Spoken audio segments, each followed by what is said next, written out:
was not taking a shit, Joe. I saw your comment, or I didn't see it. Ashley saw it. You screwed up. I didn't have the movie posters ready to go, so we're doing things a little differently this time.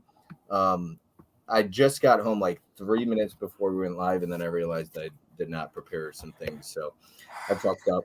Get over it. It happens, life. This is life, right? Anyways, let's do this. How about it? How are you, Ashley? I'm just dandy. How are you?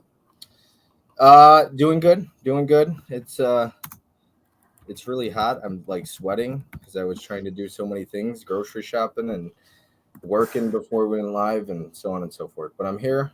I'm ready to go, and it's going to be a good time, depending on how you feel about these movies.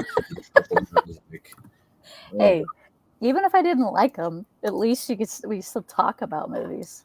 Yeah, for sure. And you said you might surprise me, so we'll see what you meant by that. But there's a couple on here. Like I genuinely, some people are like, "Oh, you're gonna hate all the movies I recommended." People do that all the time. I genuinely have a good feeling about like 6, I think 7 out of the 10. I'd be surprised if you didn't like more than 7 of them, at least in some capacity. I hated all of them. You could very well. Maybe that happened, but we're about to find out tonight. I'm still writing these in on the Now Discussing tab because otherwise people will get butthurt about that, and it is helpful writing that in, so I do that. But go ahead, keep talking. What you got? What's going on in the life of Ashley over in good old Utah? I've never met anybody that talks like that here, but all right. Yeah, I was just doing my own thing, It's one of those days, this happens. Like I don't get enough sleep or whatever, and then I feel like I'm drunk, but I'm actually not because I don't drink. But you're just going to be dealing with a crazy, whacked out dude tonight, and I hope you're used to it. I'm kind of used to it by now. Yeah, right. you have had discussions with me, so you're like, I get it. Oh, he is. He's a crackhead. But anyways. No, I haven't really been doing anything. I just finished watching Stranger Things again. I forgot. Yeah, I saw that, yep. Yeah, what is it? In the last season, the 4th season. I forgot how long, like, most of those episodes are. Like, one of them's almost 2 hours long. I was like, oh, I forgot how long this is. You have the box sets that I'm pointing, but you can't see. Yeah, I have 1 and 2. That's the only one. And then they only put them out, so they didn't do the 2nd or the 3rd or 4th. Is there 5? They're going to be finished with 5? Yeah, this is my last one. So I hope they put them all out, maybe, once they're done. But I hope. That was Target, so I don't know. I don't know who's in charge of that, if it's Target or whatever. But yeah, but it's like Netflix, just put your shows out, please. Yeah, for sure. Absolutely. That is a good point. A lot of their movies, too. I mean, I can't even get Kodachrome because of Netflix, so...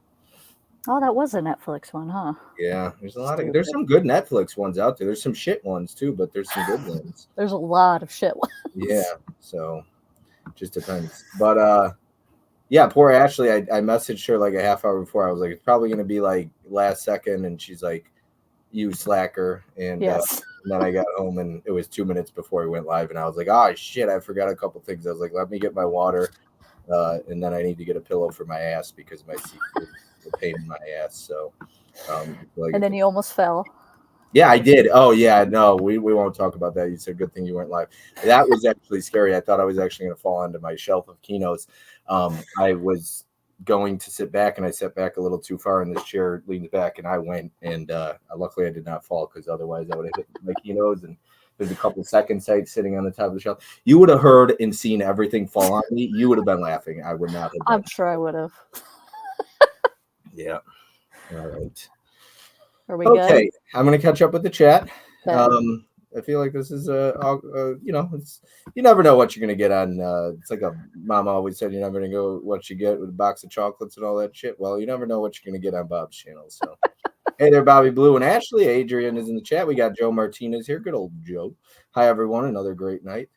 I messaged him today. I said, how much do I have to kiss ass to get this slipcover off you? And he was like, you don't have to kiss ass. I'll give it to you. Which slipcover? It was Sting.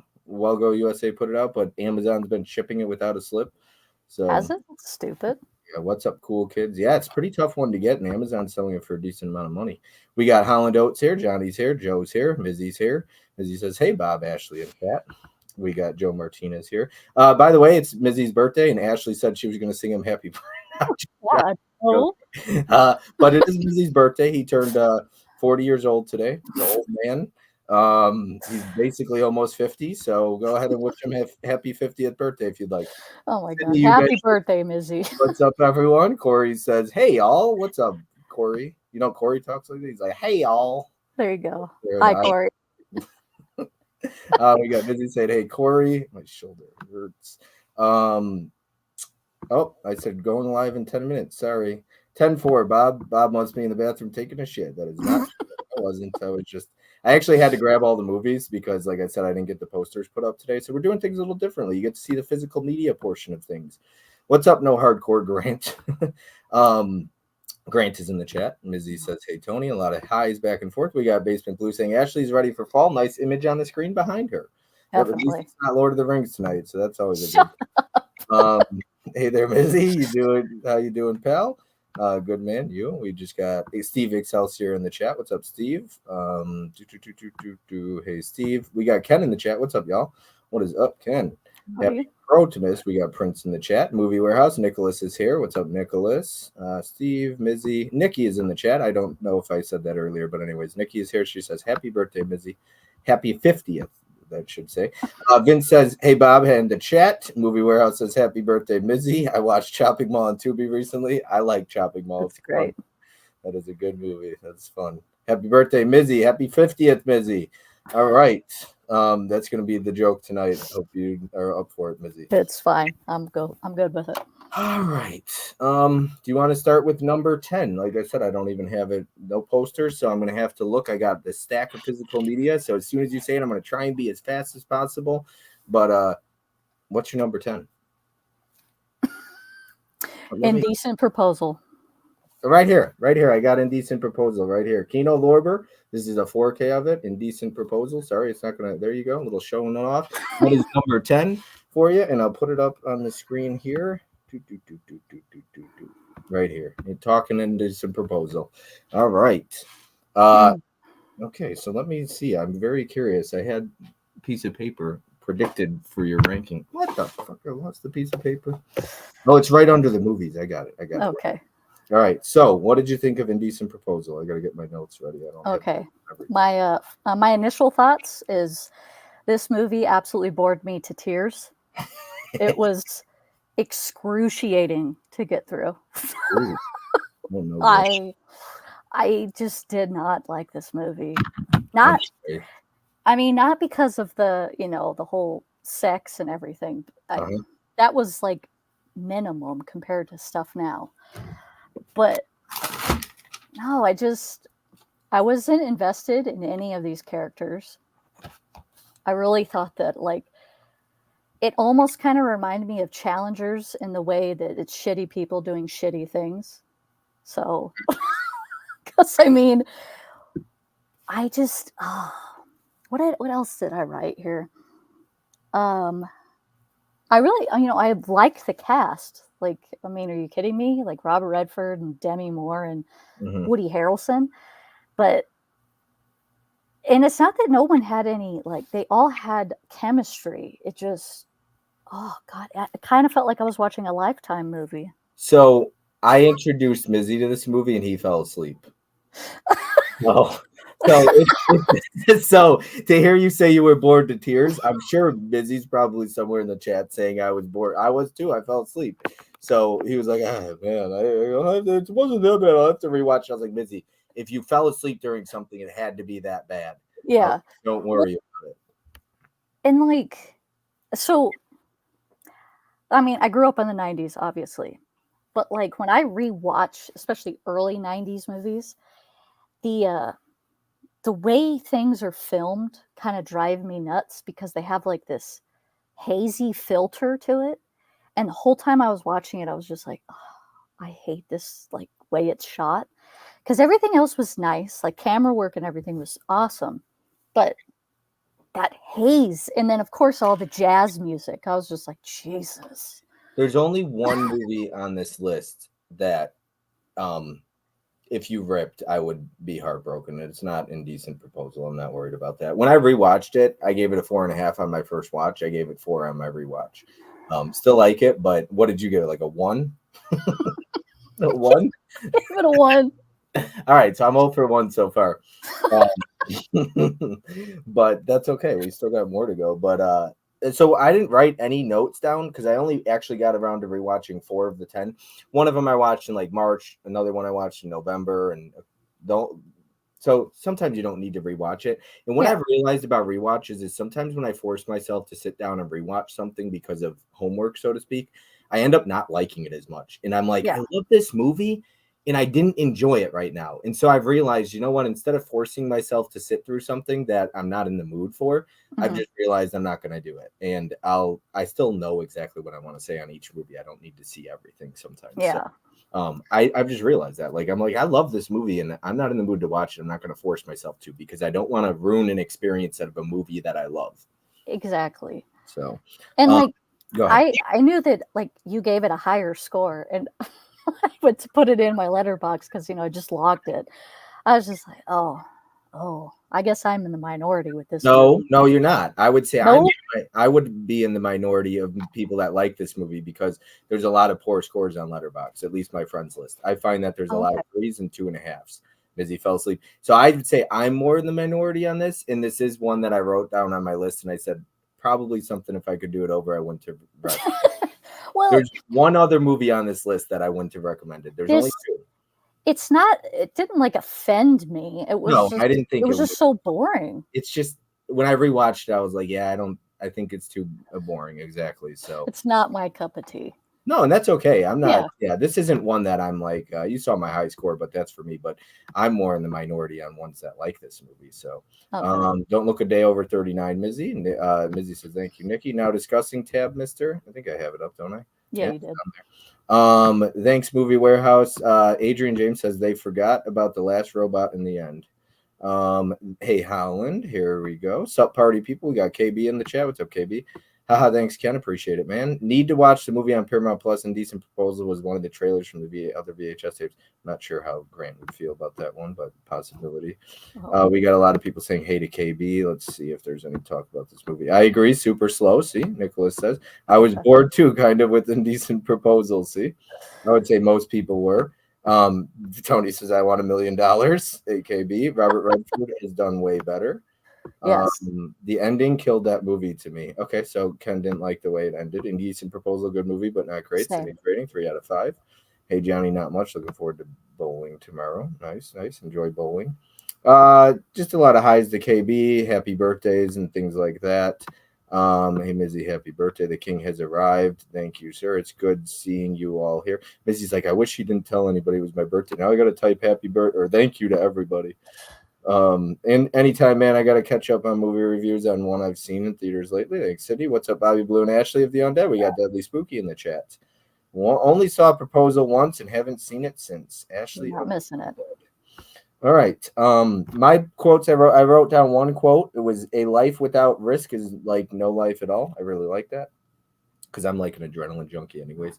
Um, and I wrote, he so badly wants to know what happened, if they had sex or not. I was like, but do you want the truth? She tells him the truth, and and he's destroyed. But he begged for it. So I think the movie kind of does show that like we want to hear the truth, but so many times we can't handle the truth.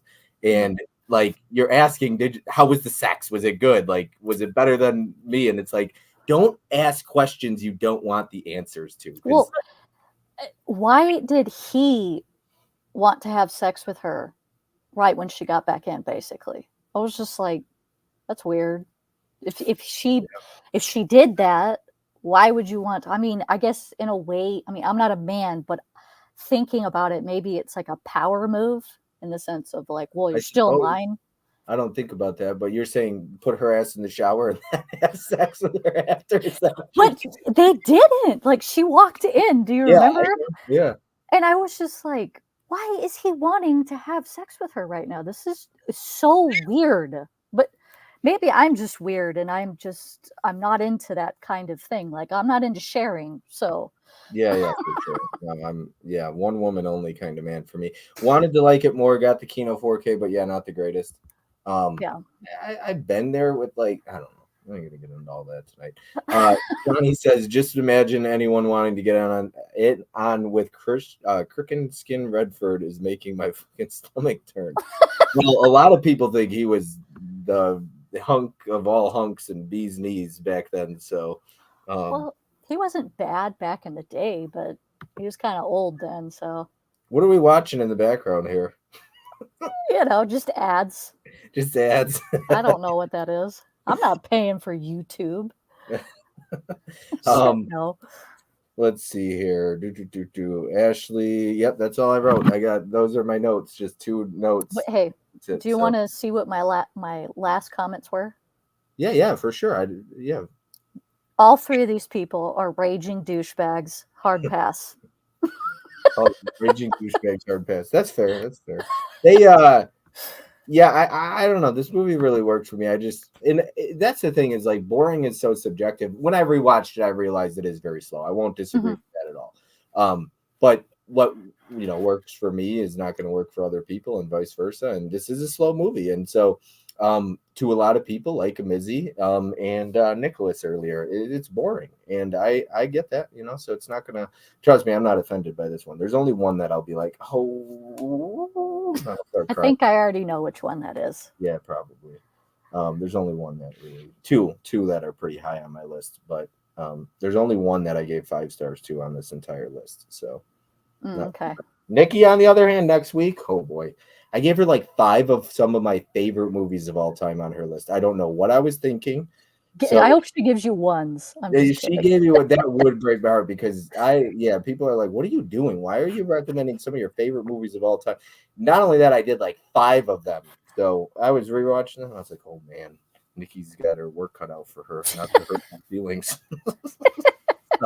And I dissed some of her movies. So, but as I was talking to somebody, there's a difference between like shitting on a movie and being an asshole about it, especially something somebody loves, and being like, okay, I'm going to give my honest opinion. And I'm the kind of person, like, I'll ask, like, do you want my honest opinion or should I dub it down a little bit? Because if this is something you love, I don't want to crap on it very, like, hardcore. So that's why I didn't give you a movie for your next one. Oh, yeah. Which was Sleepy Hollow, right? Yes. Yeah. I don't know if I'd like anybody shits on that movie. I'm like, I check out. I'm like, Tim no. Burton and Johnny Depp are like oil and vinegar for me. Don't know. But probably peanut butter and jelly for everybody else. But I can't do Tim Burton movies very well at all. I'm telling you, it's the least Tim Burton-ish movie there is. Maybe I'll watch it one day, but I still haven't watched First Omen yet. It's because you're slack. Are you like afraid to watch this movie? No, I just watched Immaculate. I don't. Shut up. Just we know how you feel about that one. All right. She still has 2 to watch, and she's got till next week. Yeah, I've pretty much rewatched all of them. Need to watch Sleepy Hollow. Thanks, Ashley. There you go. All right. Do you want to dive into number 9, or sure. You got anything else you wanted to say about this one? No, I think I said what I wanted to. All right, sounds good. All right, where's my next movies? Let's see which one it is. All right, you ready? Yep. Untamed Heart. Where is it? Right here. Got it right here. Untamed Heart Blu-ray of this one. Kino Lorber put this one out. Okay, so Untamed Heart, Marissa Tomei and good old Christian Slater with some long hair. Yeah. All right. Now discussing Untamed Heart. So, okay, it's funny enough the way this worked out. But, so you want me to go? Yeah, rip it. So I really wanted to like this movie because I like both of them. Mm-hmm. Like I genuinely like both of them, but I was just like, what is happening in this movie? Like, it's okay. My first thing, like I was getting into it, I was like, all right. And then I see that Rosie Perez chick, and I was like, oh, Jesus. Please tell me she doesn't have a big role. I can't. She has such a punchable face to me. I was just voice. Like, oh. She has a very distinct voice, too. So, yeah. Two don't go mix very well. I just, I think she overdoes it to her Yeah. voice. Like, I don't think she actually talks like that at all. That's got Mm-mm. to be a show because people don't talk like that. Well, in okay, I think yeah, I think it okay, so Marissa Tomei, her character in this reminded it's like she went back to this character when she did What Women Want with Mel Gibson. And like I'm pretty sure she was the one that was in it that was like she goes psycho That's on him. Helen Hunt. She's in Marissa Tomei. She's she's yeah, the main character in What Women Want, right? yeah, she She's kind of in like gets The Office. obsessed with him. Yeah, she's in The Office or something like that. But regardless, I felt like that character was the same character in, but just older and more obsessive. So the one thing I wanted to talk about with Untamed Heart, and another one that I think when I rewatched, I gave it 4. It's probably for me closer to 3.5, but I gave it 4. This movie is nostalgic to me. However, when I rewatched it 2 years ago, he is a stalker. Yeah. And they do romanticize the stalking in this one a little bit. They try and make it romantic, but it's definitely a little creepy. But I mean, it is, but it isn't because I mean, had he not been a stalker, she would have got raped. Yeah, exactly. So The way it worked. and it wasn't like I mean, stalkers are weird because, like, I mean, they keep their distance, but I just, my thing with this movie was like, why in the hell is he not talking? Like, you have a heart condition, you don't have like a brain problem. Like why the hell are you not talking? Yeah, 32 minutes in, I think. Yeah, and I was just like, okay. There was just so many like weird things. And then that scene when she takes him home and she's going to cut his hair and they're just standing by each other for like a hot second talking about whatever and then and then he just grabs her boob and I'm like, oh yes, the grab that was weird. Grab with the boob is just like and they weren't even like really like that dating yet. No, they weren't dating at all at that point. No. She didn't mind though. She said, okay, you want to grab that tit, go ahead. It's just like, oh. I mean, maybe not like that, but I mean, he just went for it, but she didn't mind. What else? Yeah, I said the awkwardness of this entire movie is very overwhelming, and I hate getting secondhand embarrassment. Ooh. And this movie was just dosing it with me. I was just like, no. But like, I really liked the setting of the whole movie. Like, what town were they in again? Down here, Minnesota. Which is funny. That's something I found out about the movie when I was watching it. I was like, okay, one of my issues with the movie was unless they traveled to Dallas, but Minnesota and Dallas are not close. In the hockey game that they go to at the end of the movie is Dallas Stars.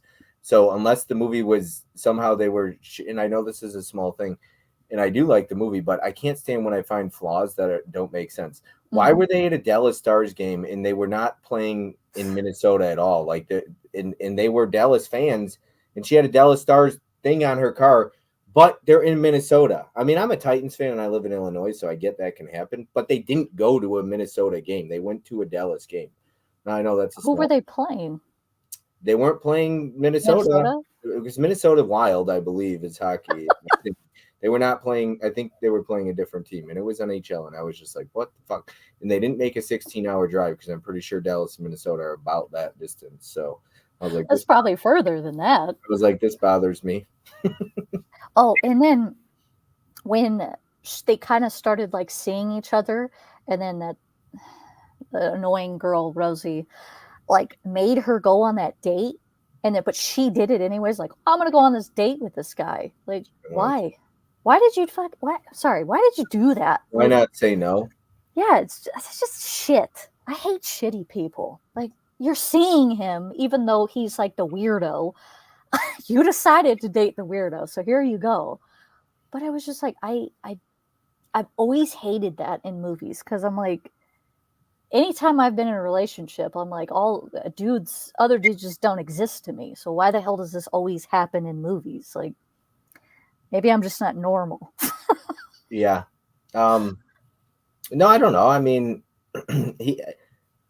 it's funny because the two that I recommended to you, this and Indecent Proposal, I was like, this one especially, more so because of the stalking. I was like, one of the reviews on Letterboxd is it's really funny. It says, if I ever met a man and this was his favorite movie, I would never talk to him again, or she said something like that. If this is somebody's favorite movie, I'm never talking to him again. A man. And I was like, it's not one of my favorites, but I do like this movie, but I also grew up with it. So I guess that woman, Yeah. where she is out there, she would not talk to me. Well, like, I don't even know if the stalker aspect, like, even really bugged me as much as I guess it does everybody else.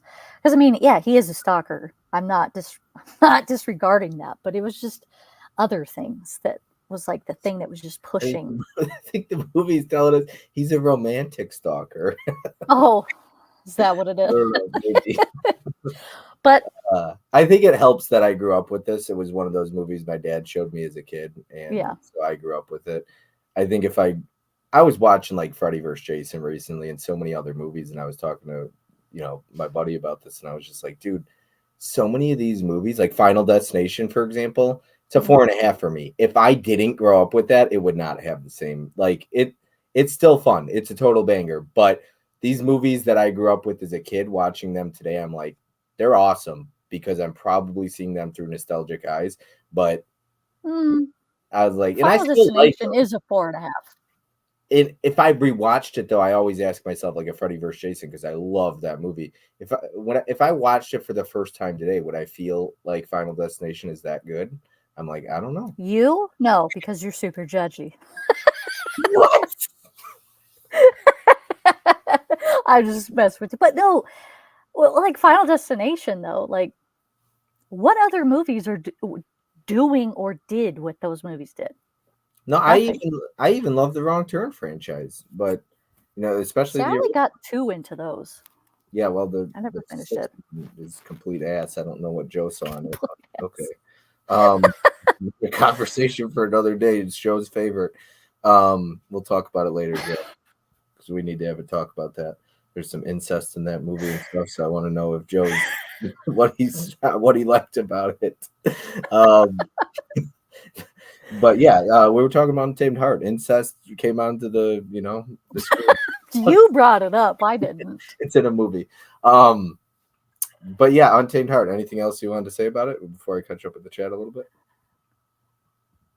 No, I'm good. Oh, I didn't say what I gave it though. What did you give it? Yeah, I want to know all you A rated. 1.5. Okay, so 0 for 2 big time. What's a successful recommendation for you? Is it a 3 or 3.5?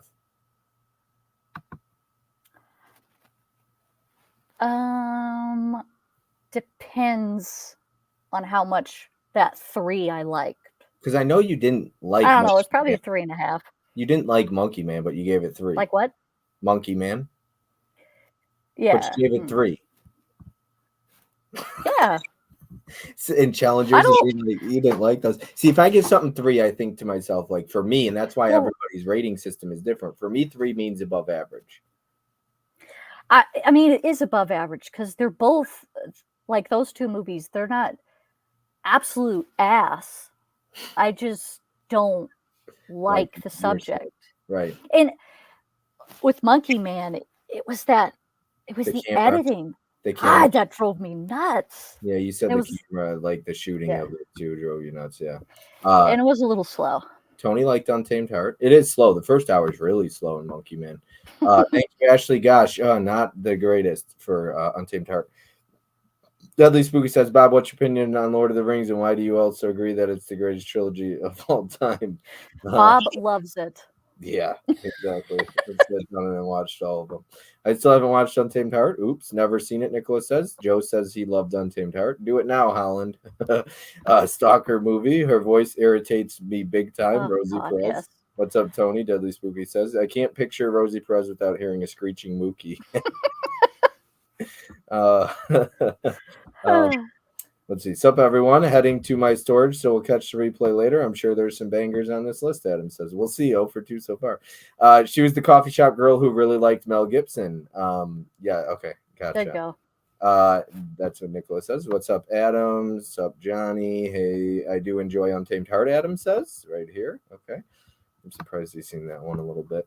Sup, man? We got reminds me of when Bob cut Missy's hair. Who's the birthday boys that you Mizzy?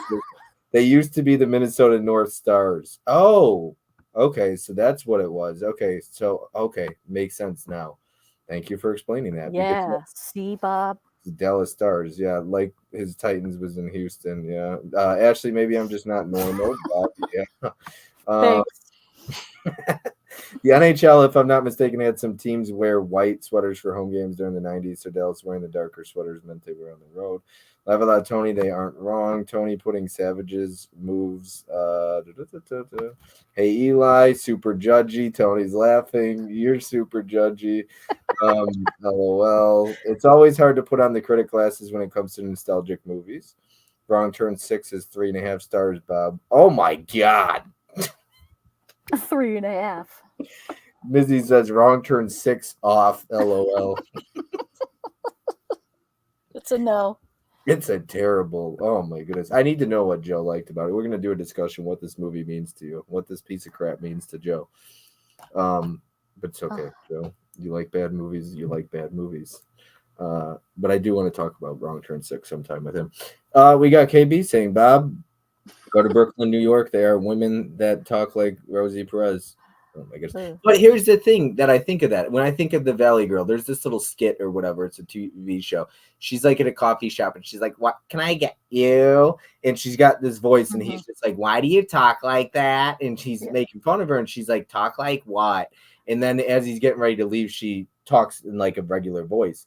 And he's like, see, people don't talk like that. It's your choice to do that accent or whatever you want to do. Like, I don't feel like people, even from California in the 80s, spoke like that. I feel like they put that on as like a voice, which don't get me wrong, I enjoyed the 80s. I think it's a movie and TV thing because being from there, never heard anybody say shit like that. Yeah, and even like Rosie Perez, I'm like, okay, I get that she maybe talks similar to that, but I feel like she does it up. Like, I mean, you can have that Brooklyn accent, but it's the tone and the delivery, raspiness or some shit of her voice. I'm just like, because Mizzy told me, he said he's watched interviews or something with her, and she doesn't talk like that extreme the way she did in Untamed Heart, for example.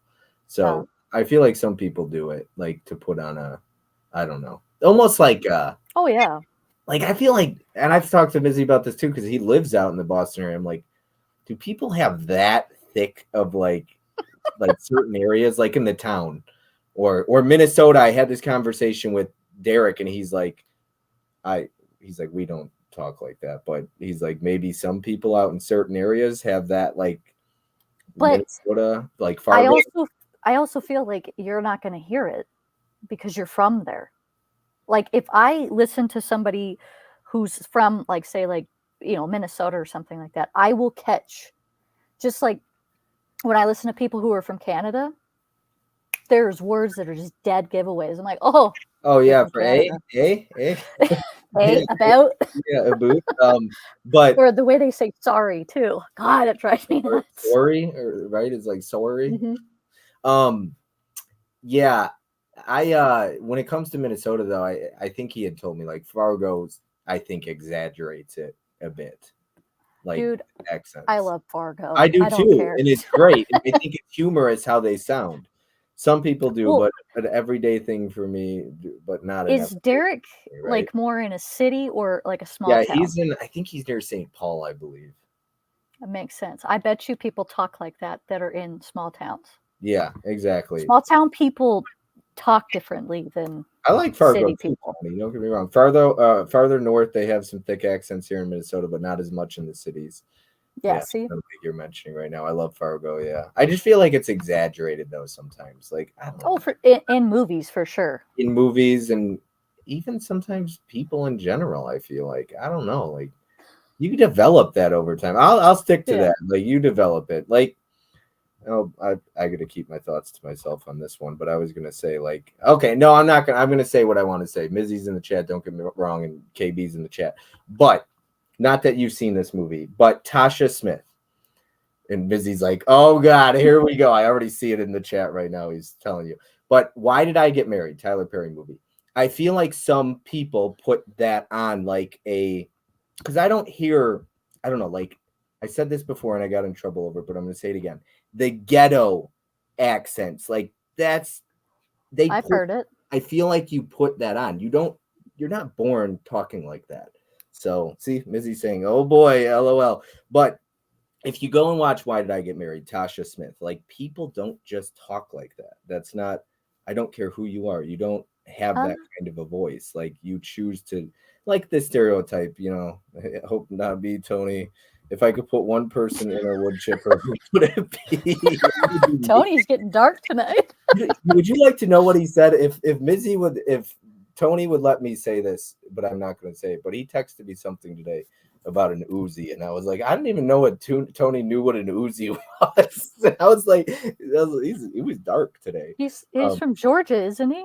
Tony's always dark though. His humor is, but today it was like on another level of darker. See, KB says, don't say it. Leave Tony alone. He said, don't say it, Bob.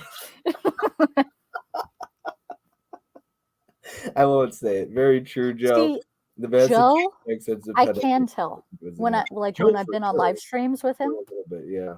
I can hear his accent. I don't know how KB feels now that I said that, though. We'll see. Oh, trust me, Tony knows what a street sweeper is. The street sweeper. I love how we got. Look at what happened. We start talking about. Oh my god! They start talking about Tasha Smith. Let's go on to another movie. It's actually the other way around. The speak in a way for the rest of society to understand. It's called code switching. Okay. All right. Okay, number 8. You want to go and Bob wants to say ratchet. Well, he can't because none of these movies are ratchet tonight. No, so. There's no ratchet movies on here. Okay. Are you ready for number 8? Yep, I got my movies here. Okay. Night of the Demons. Right here. A horror movie. Where did this fall on their list? Night of the Demons. It's got a 4K out there. It's got a trilogy out there as well. Screen Factory. I'm pretty sure there's a nice steel book out there as well of it. So, Night of the Demons. Did you hate this one as well? Parts. And then other parts I didn't. I'm starting to feel like now I know what it's like Nikki's shoes, Jeff's shoes, where you're just like naming all ones and you're like, is there any that they liked? But I'm hoping to get there soon. Night of the Demons. Now discuss it. So this was one, 80s horror movie that was always like it always escaped me type deal. And I remember when it came out on 4K and I was like, oh, maybe I should get it. I'm really glad I didn't buy it. I don't know. Like, I really liked the opening scene, like the whole vibe of it. I really liked that. And then I just love how the old man was such a dick and he like calls her a dirty little whore just for trying to help. Like, I was like, God, dude, all right. But I just hated certain things like Roger. He pissed me off the whole movie. I was just like, homie, what are you doing? Which one's Roger? Because this is one I didn't get to rewatch. He was like the guy that like survived and got her over the wall with him. Oh, okay. Yeah. He was such a little bitch for the longest time. It like he got over the wall, right? And then just leaves her, and I'm like, oh, come on. Like, come on. And then he finally comes back. I really liked the final girl. I thought she was cute. Back when I was younger and watched this, I was like, yep, that's my blonde, my type of girl. Like them blondes. But, like, I don't know. The shitty acting was just really taking me out of it, especially from the... well, I'm just going to be mean because he was a dick. I literally wrote, the fat fuck calling her a bitch. He would get a throat punch. Are you the fat guy? Yes. No, I had this conversation earlier with someone and I was like, so I read this book and he, talking about overweight people and obese people. I'm more blunt and to the point, okay? And in this book I read, he says, if you're He says, if someone calls you fat and you're fucking fat, maybe it's because like he's like, You don't get are fat. maybe you got to do something about it. Look, my mom tells me, not to, and he's like, man, your mom's brutal. And I'm like, I appreciate that. I appreciate that my family's not a bunch of pussies who won't speak up. And so my mom's like, what's going on over here? You're starting to look like you're carrying a child. And I'm like, so Are you 5 months pregnant? I appreciate that she's honest and not like some people will be like, oh, you look really good. And I get it's a nice thing to say. But if someone doesn't look good, why don't we stop lying? You don't need to be an asshole and say you look fat. But can we stop telling people they look good when they don't? Yeah. Not healthy. Well, I really just appreciate I don't mind you using the word fat. Doesn't bother me. Okay. Well, I got mad at that scene because I was just like, oh, fuck this guy. But I really enjoyed the fact that he was the first one to die. He is fat. So what's wrong with calling him fat anyways? I'm still on this. I called him a fat fuck. Well, he is a fat fuck. He literally is. And he's a douchebag in the movie. Hold on. Here's my other comment. I'm so glad that Porky Pig was the first one to go.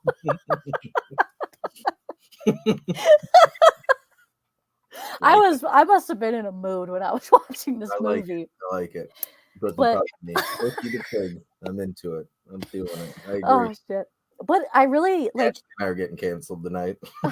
I'm always canceled, so I don't really give a shit. I am too. I've been canceled multiple times already. That one stream alone. Oh, it's fine.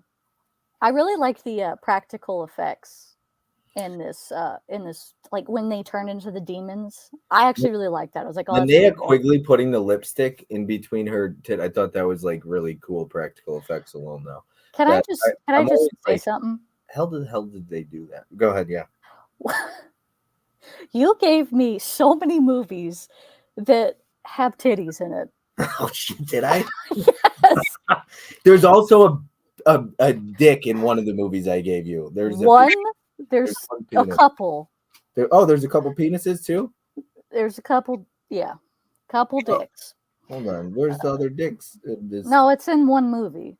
There's there's a probably several dicks in that movie. Yeah. Thank you. Sorry, I really wanted to I had to mix it up, give you a little dick with your tits. Okay. Anyways. Okay. I did really like the ending though of this movie when the old lady gives that old prick whatever the hell he was eating and it has the fucking razor blade in it. I was just like, that's fantastic. I really enjoyed that. Yeah, I don't know. It's not a memorable movie to me. Like if somebody put it on and while we were hanging out, I'd watch it. It's not like the worst thing ever. What would you rate this one? A 2. A 2, okay. All right. Yeah. So for 3. We're getting higher though. I gave this a 3.5. And I didn't get around to rewatching this one. Like I said, this was the longest one that it's been since I've seen it. But if I rewatch this, I want to watch all 3 of them, and I don't have the second and third yet. So okay. Yeah, I want to get the whole box set of them. I don't know. This movie's got some nostalgia there, and I had a really fun time watching this with a bunch of friends around like Halloween time. So that was a cool memory. Well, I mean, I like the fact that it's actually set on Halloween night. Like that's actually nice because a lot of horror movies are just based around October. But like, I didn't hate it. It just, and there was, I did.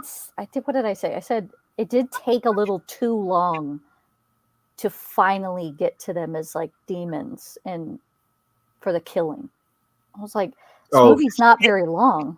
For sure, it is. I've been noticing that a lot about old school slashers though. Is they take a bit to get going sometimes. Yes, they do. Even watching some of like Mizzy, and even my dad, sometimes I'm like, I gotta find stuff because my dad, especially late at night, especially if it's the second movie, he's gonna fall asleep if it's boring or slow. Yeah. So I know not to put on a slow burn. And so when I'm thinking of horror and he says, I want to watch something with some heads getting cut off and some good looking women, he always tells me. And I'm like, okay, well, let me figure it out, because I'm like, a lot of these are a slow burn. Like like so many slashers with heads getting cut off and all that stuff. I'm like, I don't know. Sometimes it takes a bit to get to the first kill, or you'll open the movie with a kill and then it's 30 minutes before we get another one. Yeah, I mean, it's fine, and I mean, I can understand, like, say you have nostalgic for it, and, like, I'm assuming most people do. This movie just I don't know, for some reason, I just never rented it. I'd never saw it on TV, so maybe if I still had that, or had this for this movie, it'd be higher. You know what I mean? Like a This higher rating. this is one you have. I had pretty high on your list. Yeah. Okay. So I guess I could read what I wrote too. I actually had to write a note in here Okay. for your ranking. But I wrote, you've seen a lot for one. Okay. And I'm still getting to know your taste better. And I think I have an idea, but clearly not. And then I wrote all the romantic movies I wanted to recommend you've seen and you loved, like Stuck in Love and Before I Go. So I did want to recommend those. So I had some good ones to recommend, but you had seen them already. Oh, damn it. So sucks. Yeah, so I figured I'd put a lot of cock and tits on your on your watch list. Thank you. I'm What I've always dreamed of. like looking at the movies and I'm like, is there a lot of boobs? I'm like, what, 3 or 4 of them maybe? This movie had boobs. Indecent Proposal. Indecent Proposal. Boobs. Did it? She showed her boobs in it. Yeah. Demi Well, Moore. like like her and Woody Harrelson were banging, and like And I know Untamed Heart, Marissa Tomei does. titties. Yep. I don't want to say anything else. Yeah, don't say the movies. Okay. But there's at least 4 movies in here that have titties. There's 4. I think there's 5. Is there? I figured half, kind of like a pair of breasts. I figured half of the movies. I don't know how many times I have to tell you this, but I have my own. I don't need to see others. Okay. Thought if you said the 2 ones, you might appreciate them, but no. I guess I failed. I should have saved those for Mizzy or something like that. Okay, this stream has gone off the rails. But I'm afraid of getting ratchety on the stream. Johnny says, laugh out loud, true Johnny. Really, Ashley, Night of the Demons is so much fun. Johnny says, he was such a little bitch. That blonde is ratchet. Which blonde? Not the main actress, right? Is he talking about which one? Linnea Quigley or something? I'm fat and I know it. Yes, he's not fat. He is roomy. Big boned. Ashley Bob calling someone a fat fuck has me wondering about who. I hit denial. LOL. Never you, Johnny. No. Pervy Bob yet again. Hey, Bob's 0 for 3 so far. I am. And Tony is leaving this segment. he definitely is out, Brian. More movies with dicks for Ashley next time. There's only one. It's hard to find a movie with a bunch of dicks. Joe and I have been exchanging dead baby movies to each other, and I finally said no more of that. I was like, we're done. No. I didn't put any more dead babies on it. So no. Every movie you recommended to me had like at least one of the movies had a dead baby. I think multiple. I was like, you got something fascination with babies dying in movies, Joe. Terrible. Like, what's going on? What's the age limit where you get to kill kids? Where it's like, it's okay. Like 10 years old, 12 years old? Never. Unless they're little demons like Damien or some shit. Halloween, they killed the kid in high school, the bully. The Halloween remake. Oh, fuck him. He deserved it. Listen. If it's a kid killing a kid, it's okay, right? Just move on. Let's go to the next. I don't have any dead kids in my list, so get out of here. No dead kids here, so I don't want those kind of movies. We got number 7. You want to get into it? Yeah, I think this one's gonna hurt your feelings. Oh, wait a second. Let me prepare myself. Oh boy, you said that. Now I'm scared. Which one? A Million Little Pieces. No, this is this is the one I said you can't not like this one. It's got dicks in it, Ashley. It's got too many dicks, okay? Hold on. Oh my goodness. It only has a DVD, does not have a Blu-ray. I don't even know if this has an American Blu-ray. But I don't think it does because it's on Prime. This one broke my heart. This one hurts. I told you. Yeah, this one hurts. This is the only one on the list that was capable of hurting my feelings. Nobody's seen this one. All right, let's hear it. Go ahead, rip it. Hurt my feelings more. It's not a bad movie. It's just not anything that I would watch again.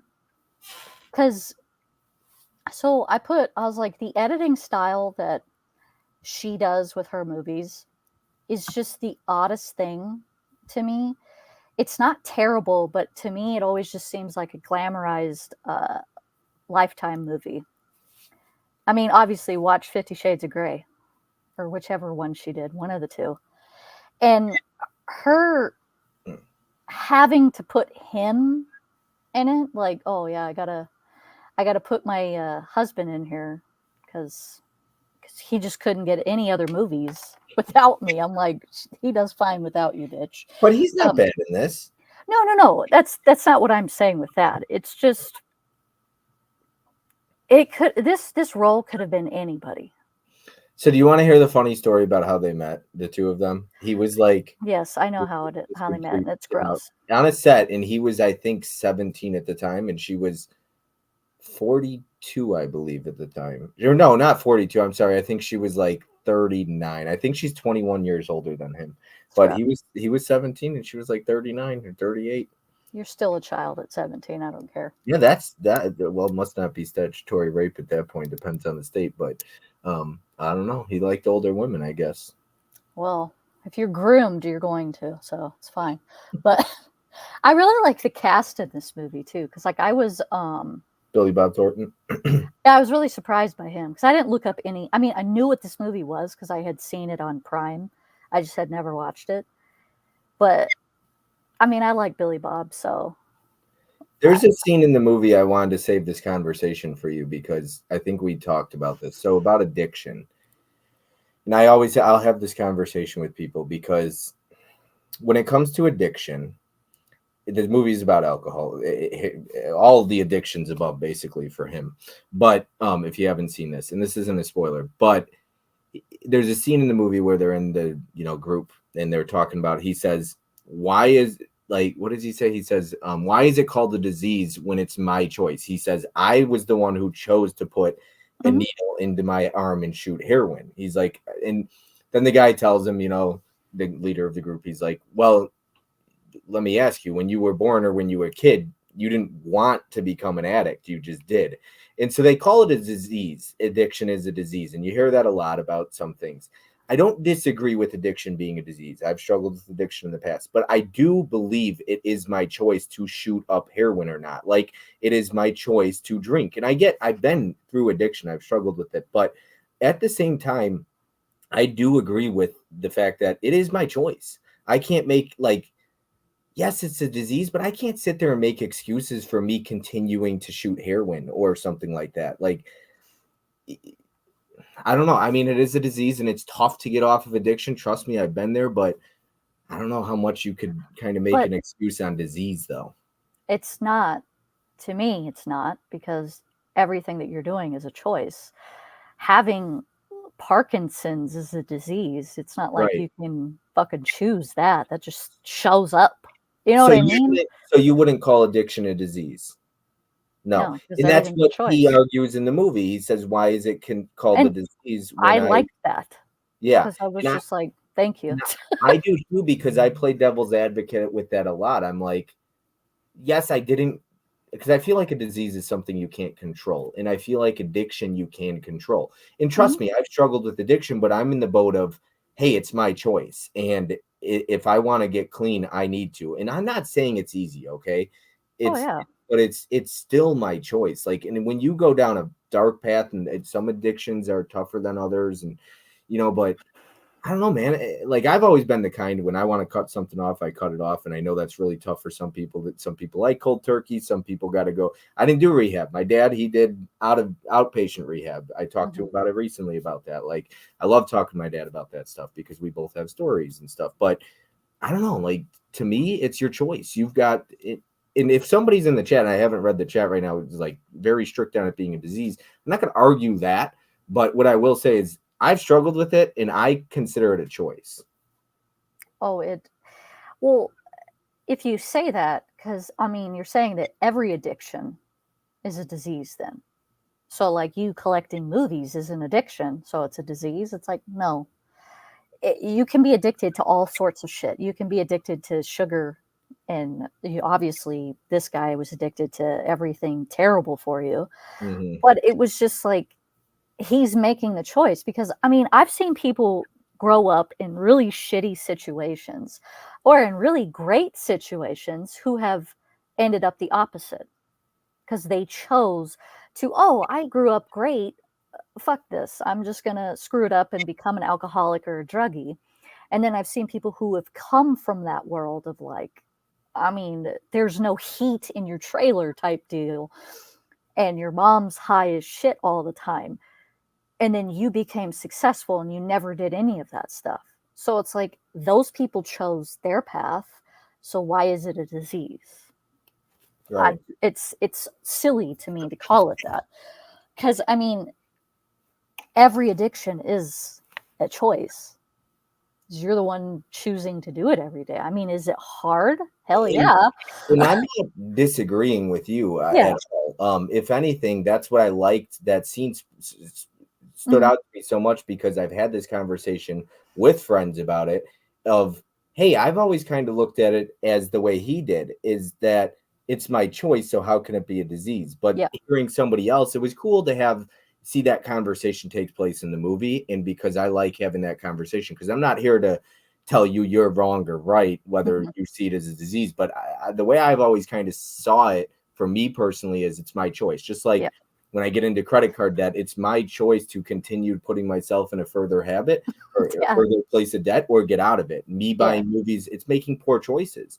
And just like being overweight, look, that's tough, but I don't agree with obesity as a disease either. Yeah. That's a choice to get there. I mean, and you've got to at some point say, like, I've got to start making, I look at myself in the mirror, right? And I've said, okay, like, I'm not happy with the way I look. At some point you've got to make the choice to do something about it. And when you get so far down that path, though, I think it's easy to get comfortable with it. Oh, Like without a that, doubt. like obesity, like addiction. You just live in it and you're just like, I'm used to it now, I don't care. Yeah. And so it's really hard the longer you go, because you're just like, well, I'll just keep making the minimum payments on credit cards, or I'll just keep eating. I'm already 250 pounds. I'll just keep eating. Or, Yeah. I'll just continue shooting heroin or whatever. Like I'm Yeah. so comfortable with it, and you get addicted. But I'm sure people in the chat are talking about it, and I'm curious to hear what Kind people have of. to say about that. So What I did, there was one scene that I actually really liked when they tell him that he's dying, and they basically show the food like shriveling up and being rotten. Kind of like how he sees, like, oh shit, like, this is actually real. Like, I'm going to die from this. And when you see that, because I mean, I've never dealt with that kind of shit before, but I've seen it because I've had family.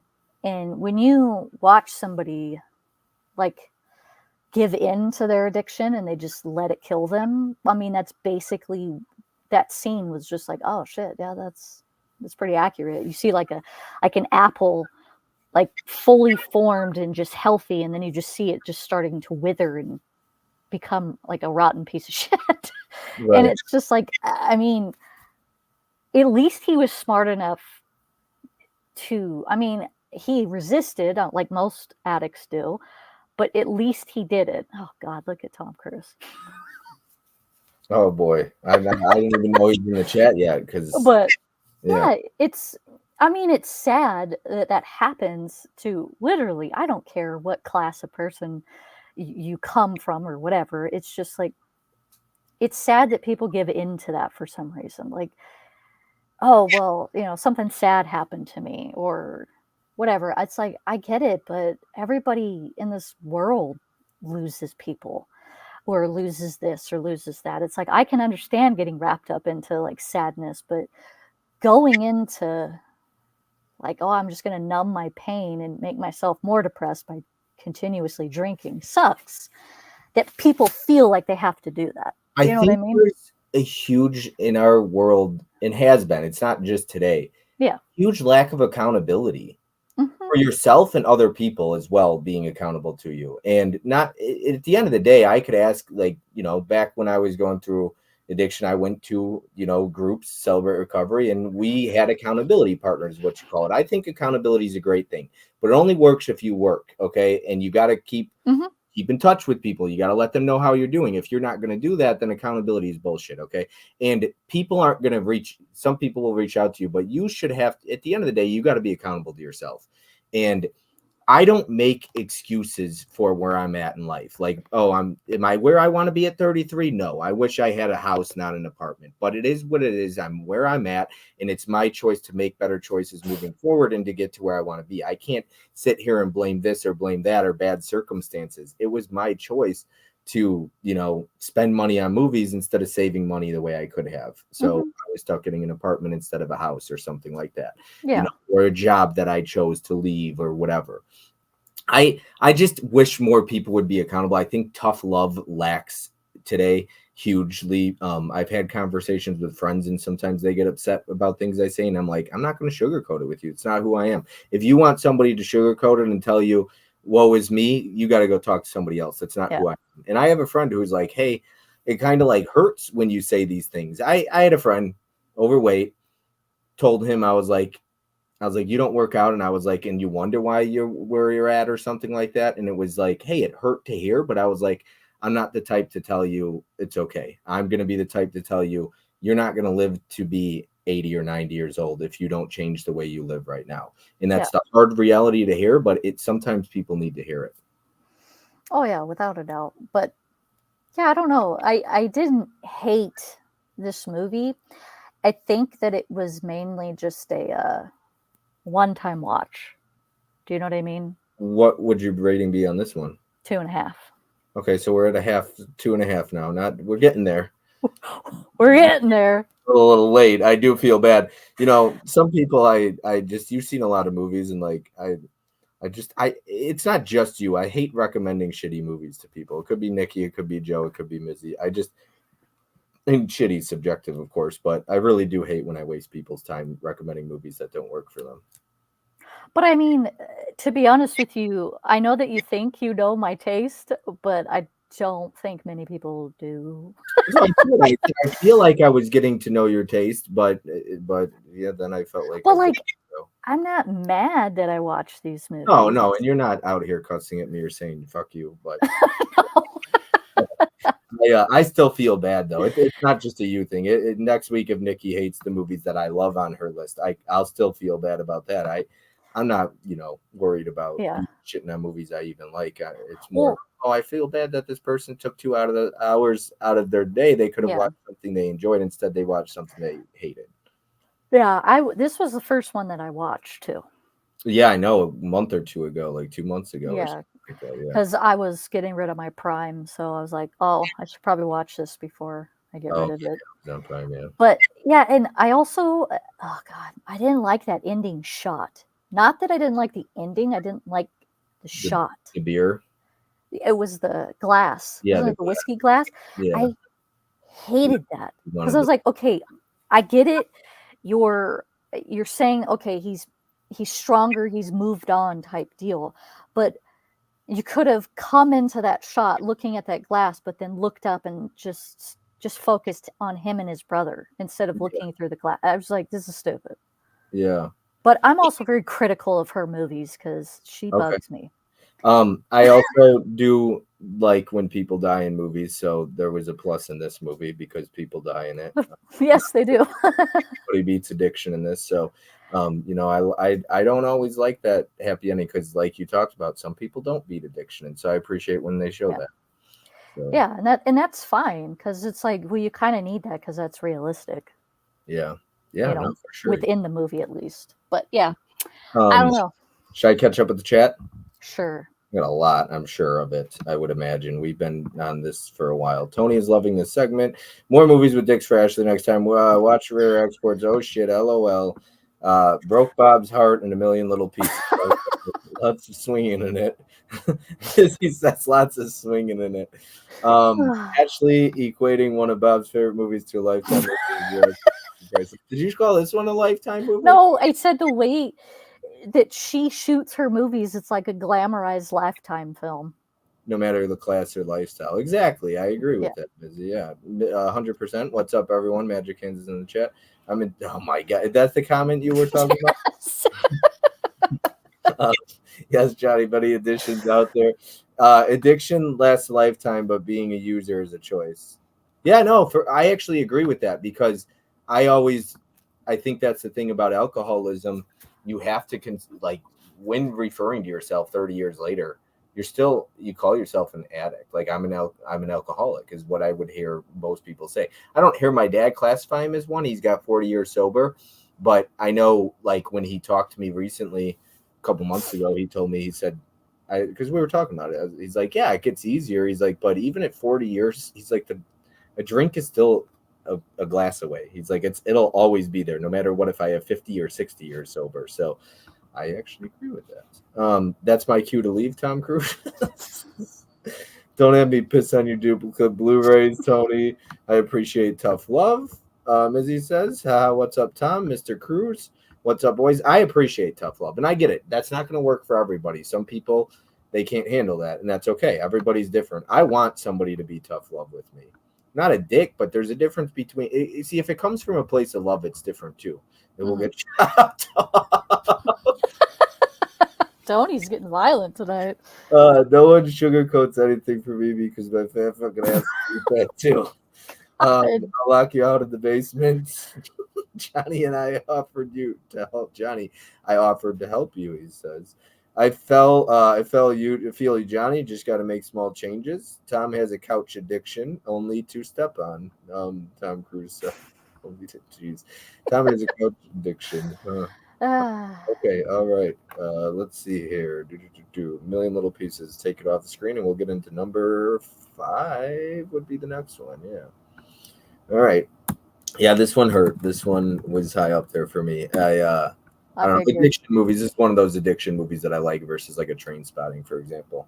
The recovery aspect of movies always get me because I've been through like that stuff, and so I just really appreciate that this movie shows, like you said, the ugliness of it too. It shows a little bit of both because there's some real struggles in this movie. Yeah. So, all right, number 5. What else? Number 6. Number 6. We're on to number 6. 10, 9, 8, 7. Yeah. Oh my goodness, I gotta use the washroom. I don't know if I'm gonna. You ready?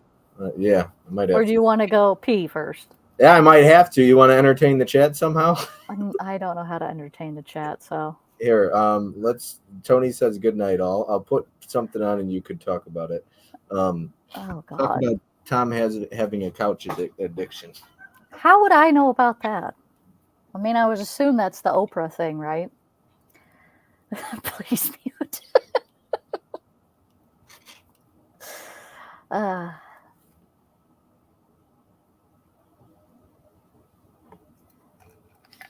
don't know. I'm very awkward by myself, so sorry.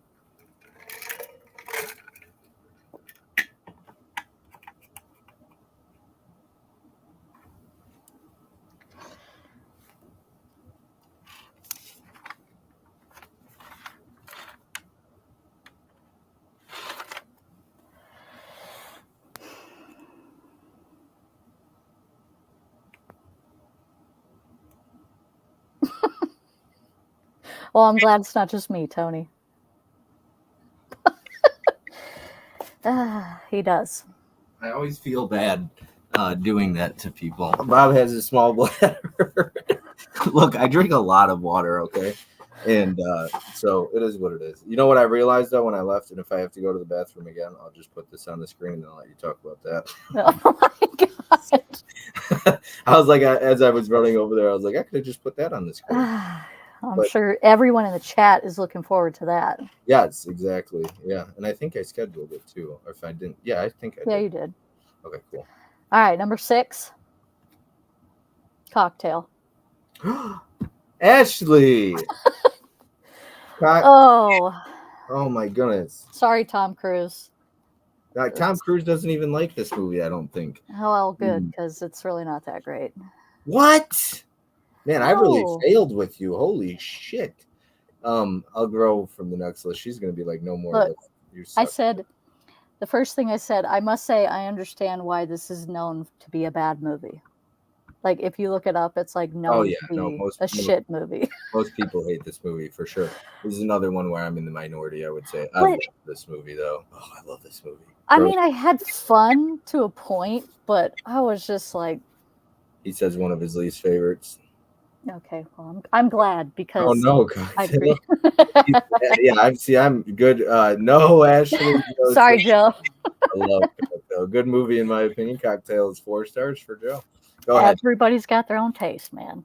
But Yeah, he likes Wrong Turn 6. So okay, so my favorite scene is like the opening scene is when he's trying to go get a job after he gets back, and how they keep telling him that he needs a college degree to do this, to do that, to do this.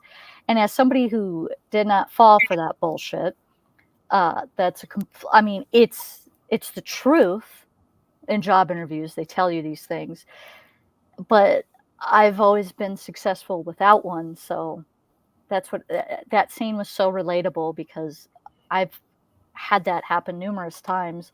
And I just literally just sit there and I'm just like, okay, well, look at my resume. Tell me a college graduate that has that experience. And they could never say anything, and then I would get a job. So that was pretty. I did like that because I was like, thank you. Because even in the 80s, they were saying this bullshit to people. So I'm just like, no, you don't need one. Sorry. But hated school.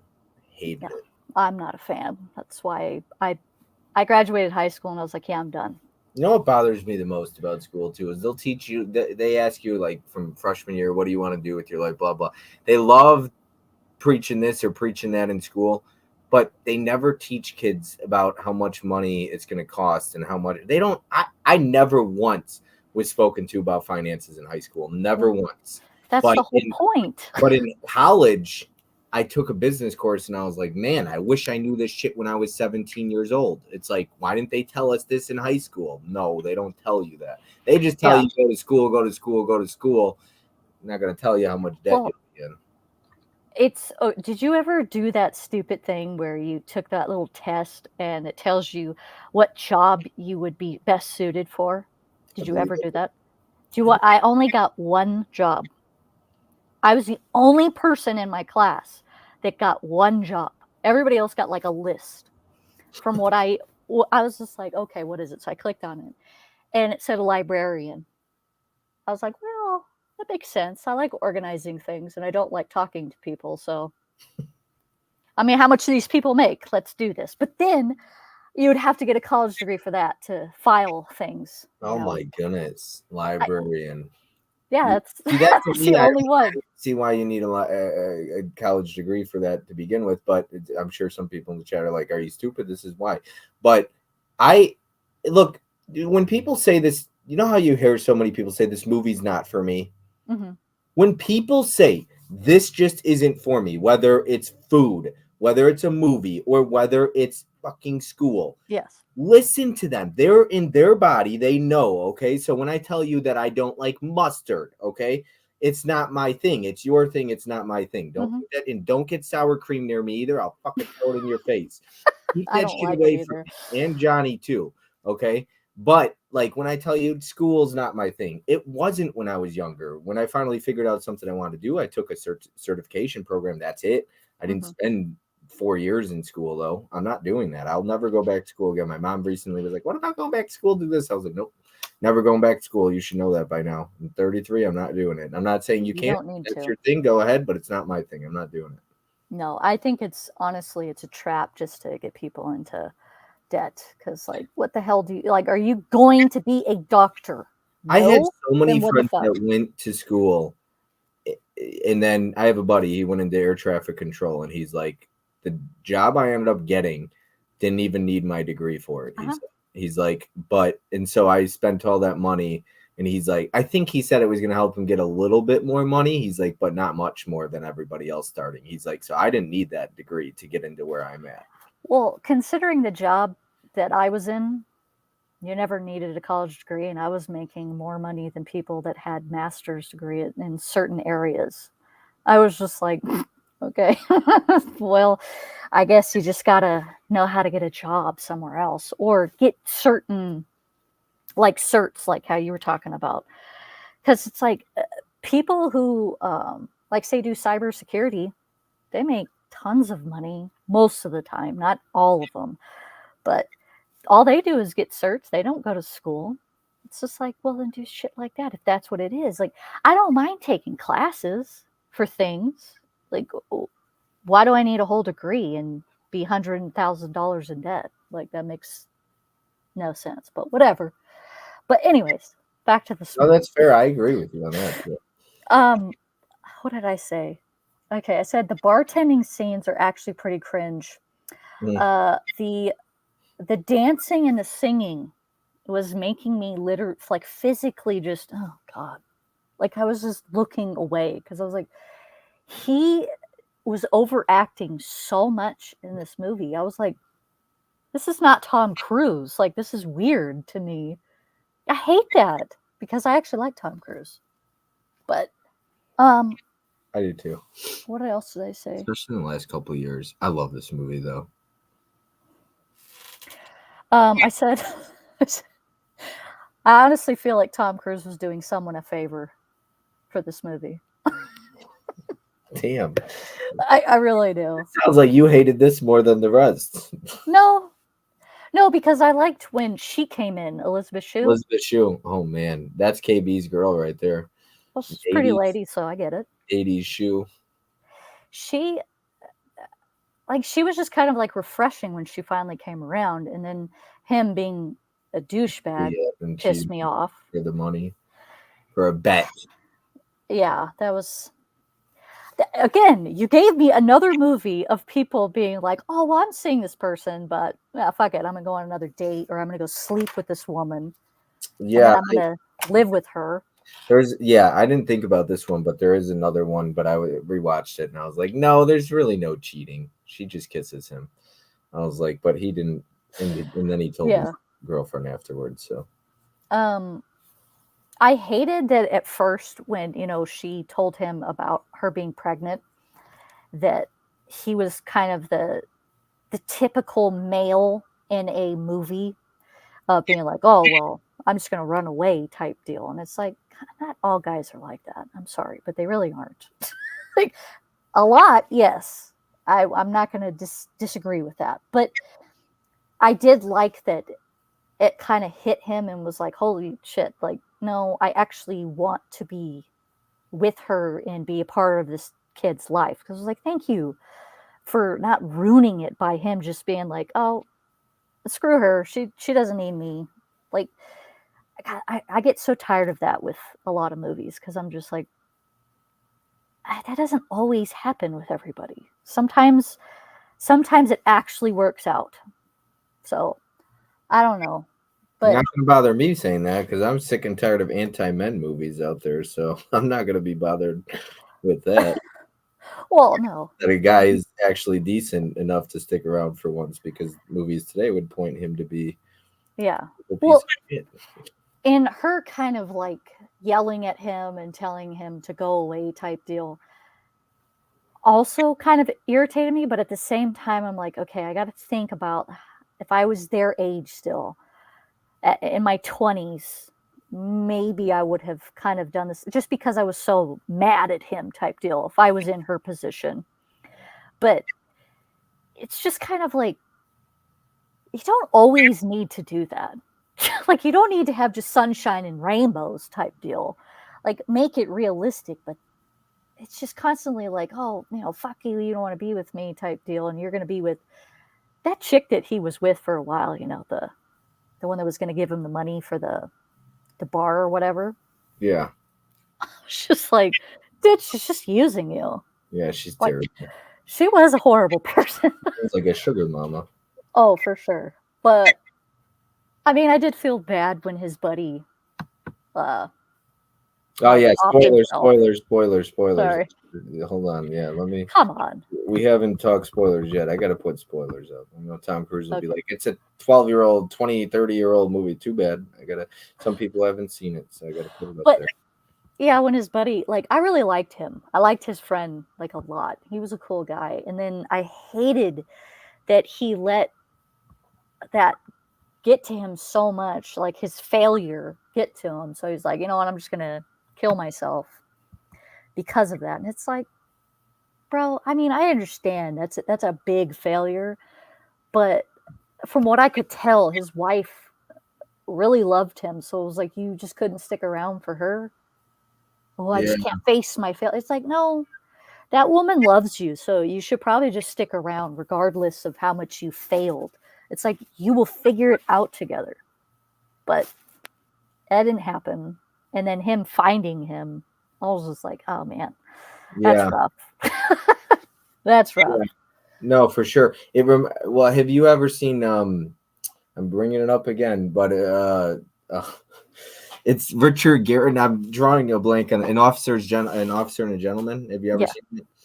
It reminds me of the ending of An Officer and a Gentleman when he finds his friend hanging, and he's like, "Why didn't you tell me? Why didn't you tell me?" Well, I've always kind of found that line kind of bullshit because it's like people tell you, you're Without just not saying it. listening. Because I mean, I've never really directly dealt with that kind of thing, Did but you I've been like An around Officer it. and a Gentleman?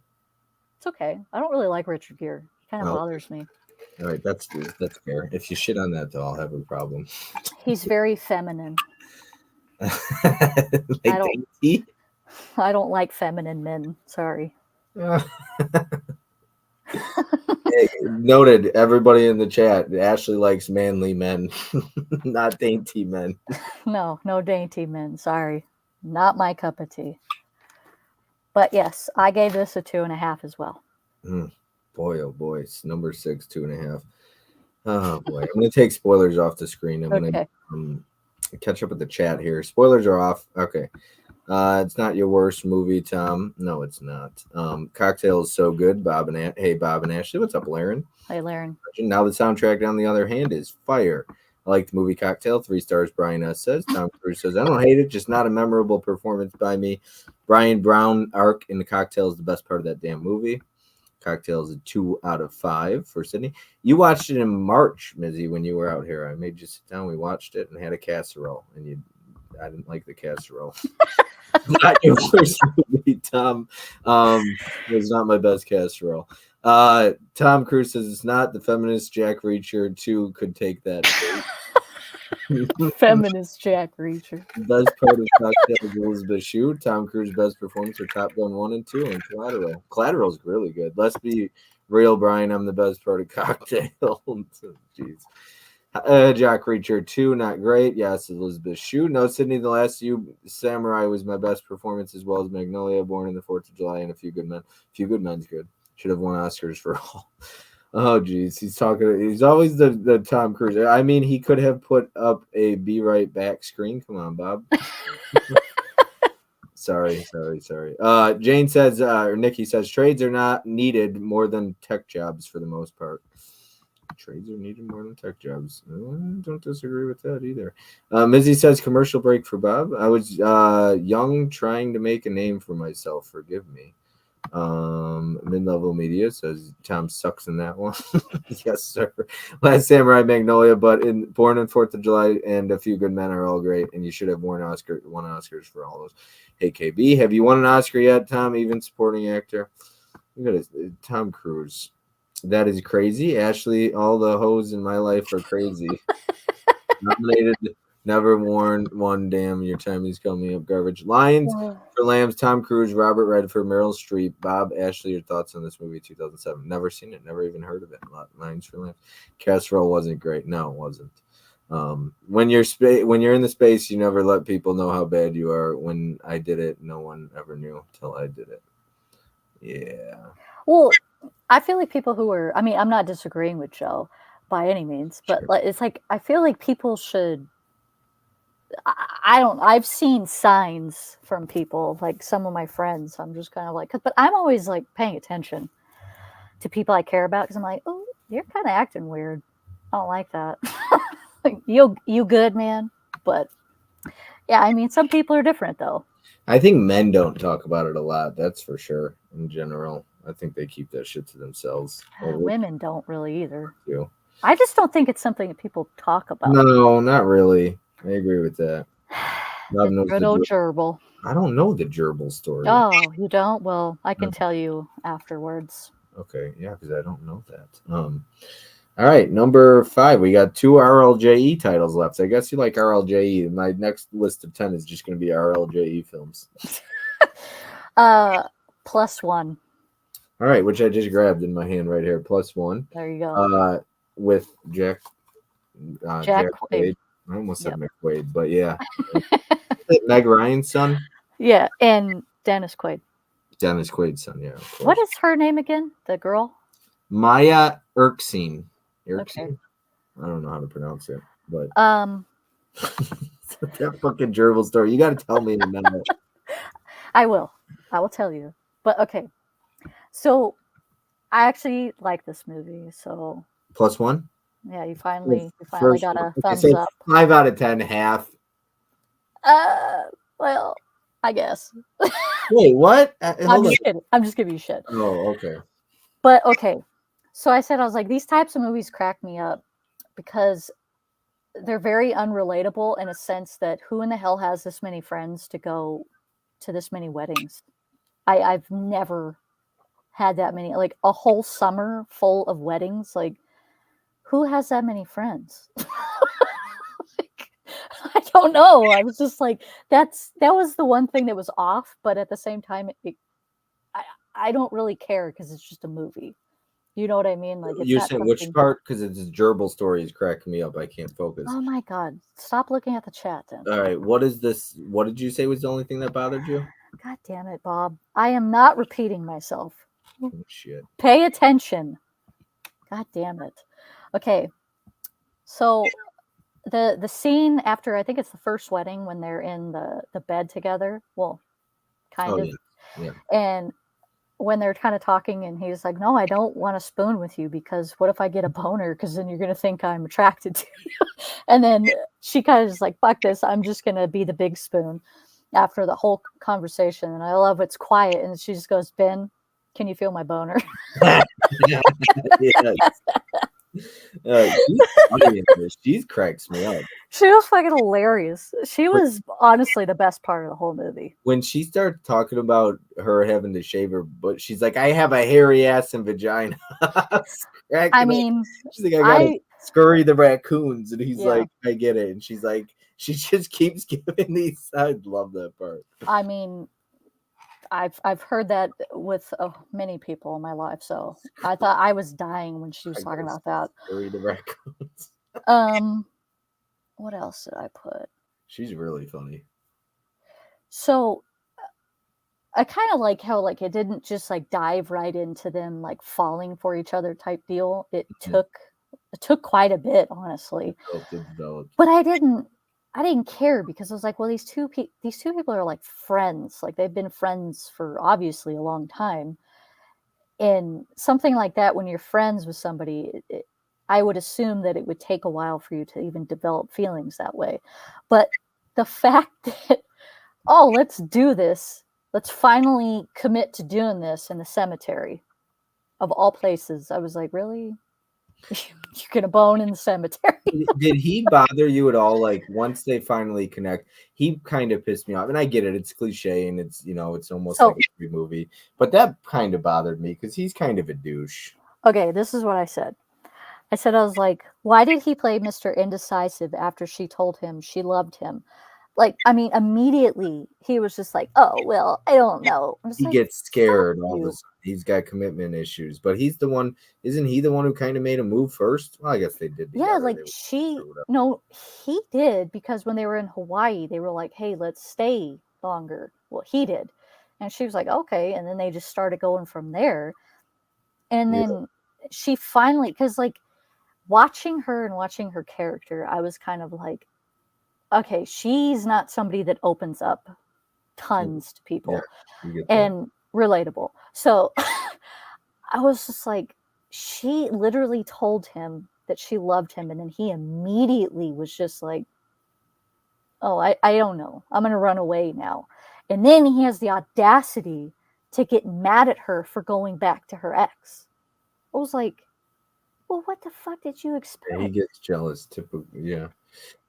Well, I think sometimes it's almost like women, you're with somebody and they don't pay attention, and then all of a sudden you're with a guy and all of a sudden they want to give you the time of day. It's like, oh yeah, I'm with a girl now. And it's like, oh, now she's gives me the attention. I think that's how it is with guys too. It's with everybody. You Oh yeah. see somebody with somebody, and all of a sudden it's like, oh, maybe I did have it good or something. Yeah, it's like, oh, okay, now I actually like you. But the one thing that I really liked it, like towards the end, when they were broken up and everything, when he's at his one buddy's wedding, and he's just kind of like talking to him, and he compares dating to tasting every single ice cream in the ice cream shop, and then you finally pick one. And how he was basically saying, like, we're not, him and his wife that he just married, we're not all that sure. We just decided, screw it, we're going to just do this with each other, like do life together.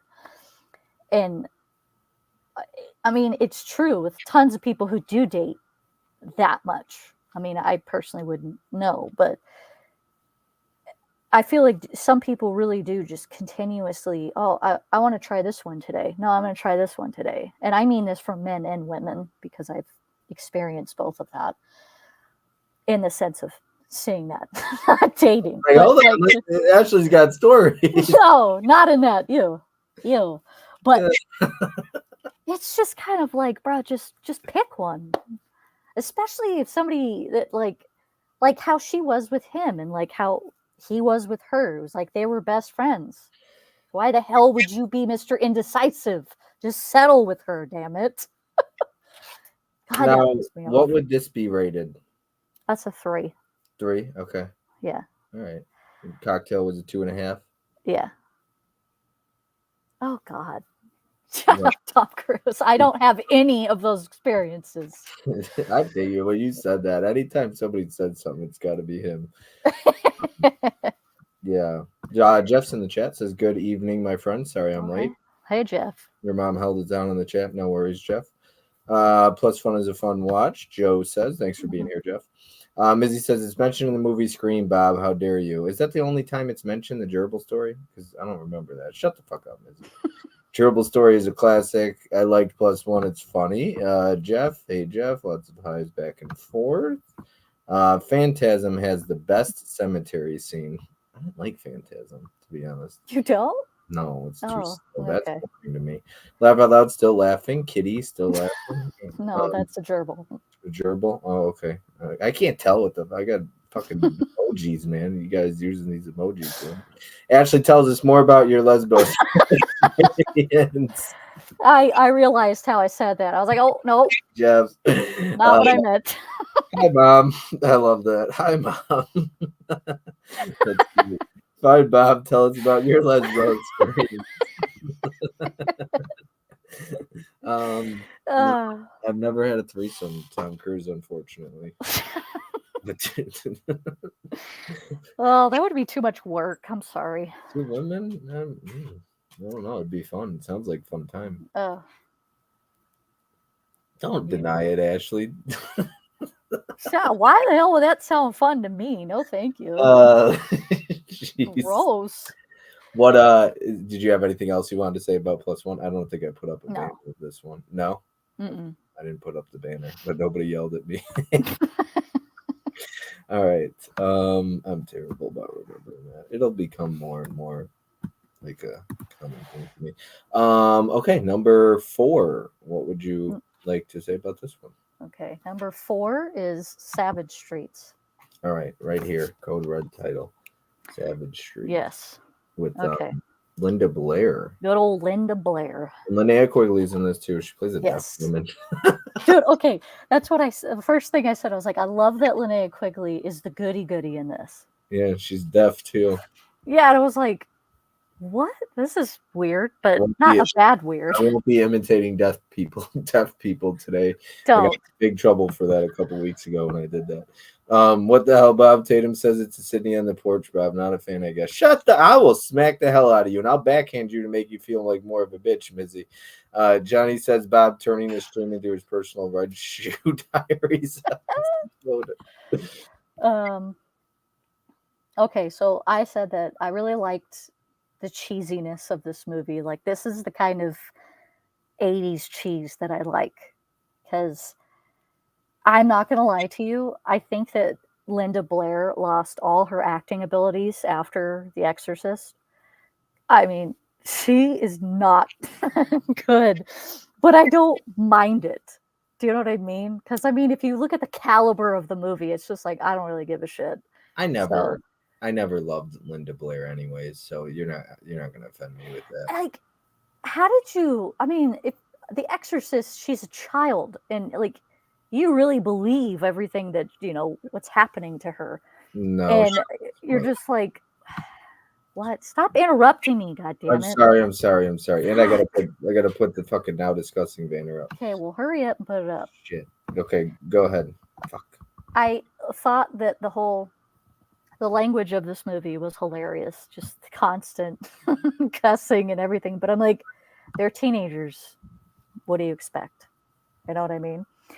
And then, oh God, when the popular guy is just constantly trying to get at Linda Blair, and she says to his girlfriend or whatever the hell she is, I wouldn't fuck him if he had the last dick on earth. I was like, yes, that's a fantastic line.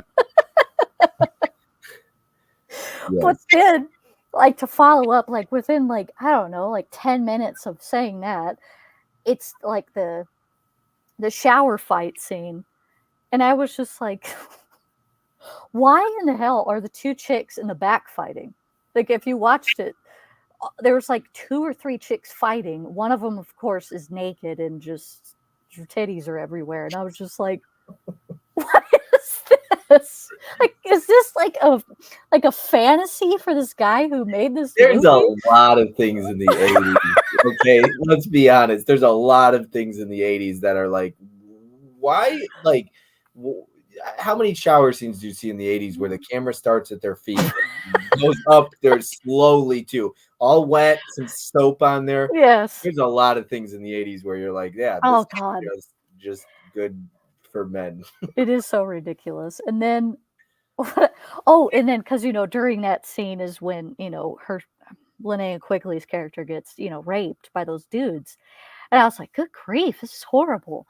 And but my thing that like stuck with me with that scene, I was like, why did that guy pull that other dude off of him, and like, why did they kiss each other? That was so weird. I was like, Oh yeah, no, that's not my thing.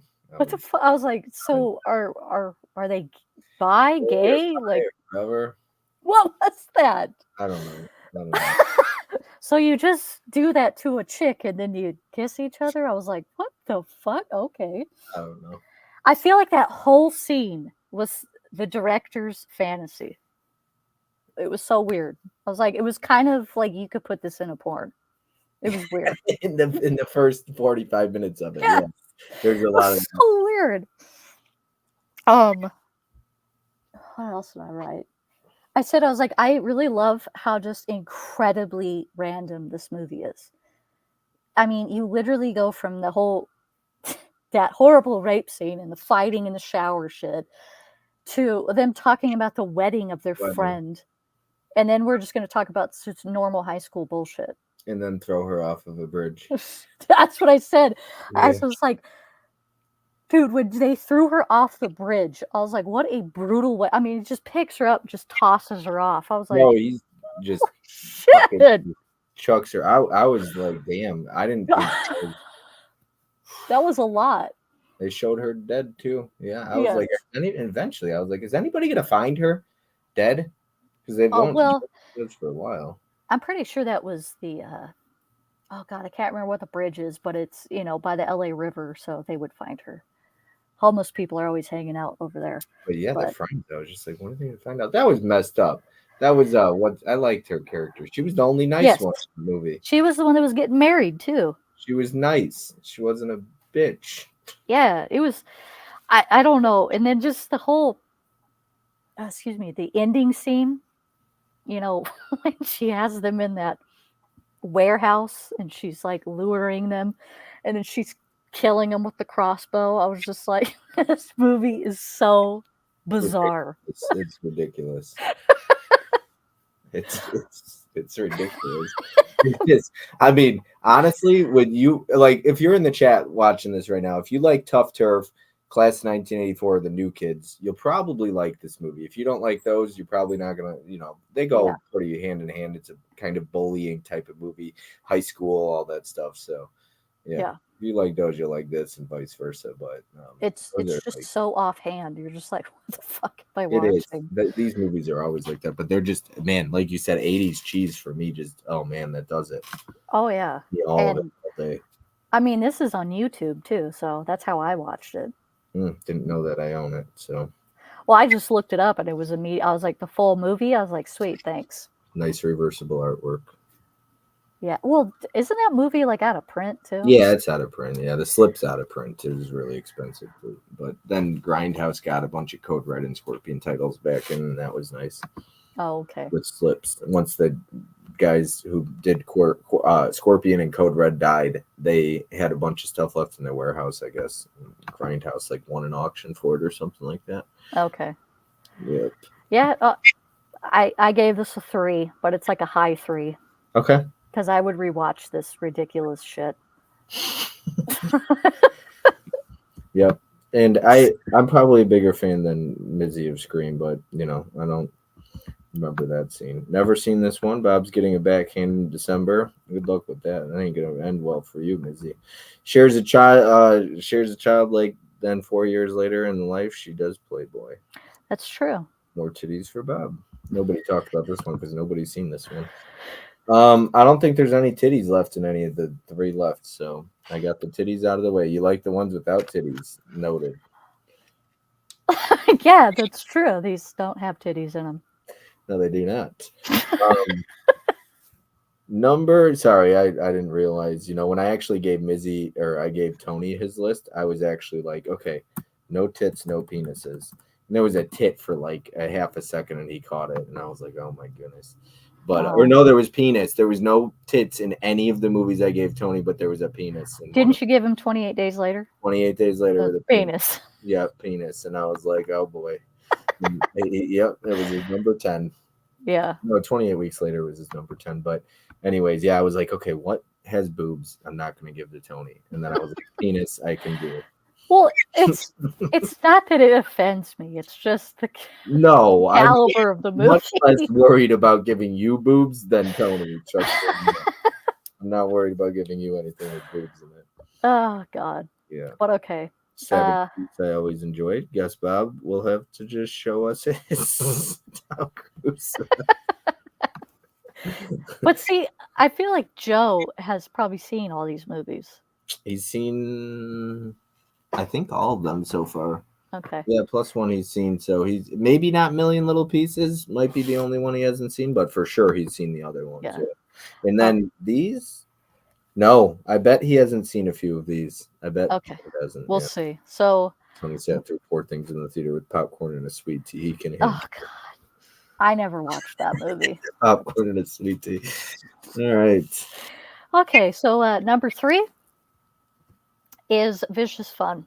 Got it right here. Vicious Fun. Another RLJE title. There you go. Yep. Reversible artwork too. I literally said the first thing I said, this is a Canadian movie. I immediately knew. Because a lot of like those sci-fi shows for a while that I would watch, they all have the same kind of like feel to them. And I immediately was just like, oh man, this is a Canadian movie. I love it. And then one of them said about or sorry or something. And I was like, knew it. But what else did this? Okay. I was like, the first kill was ridiculous. So I was like, the creepy dude giving the creepy smile and just gets the knife to the lower jaw. That was great. Oh, there's some good gore in this for sure. Yes, I was just like, okay.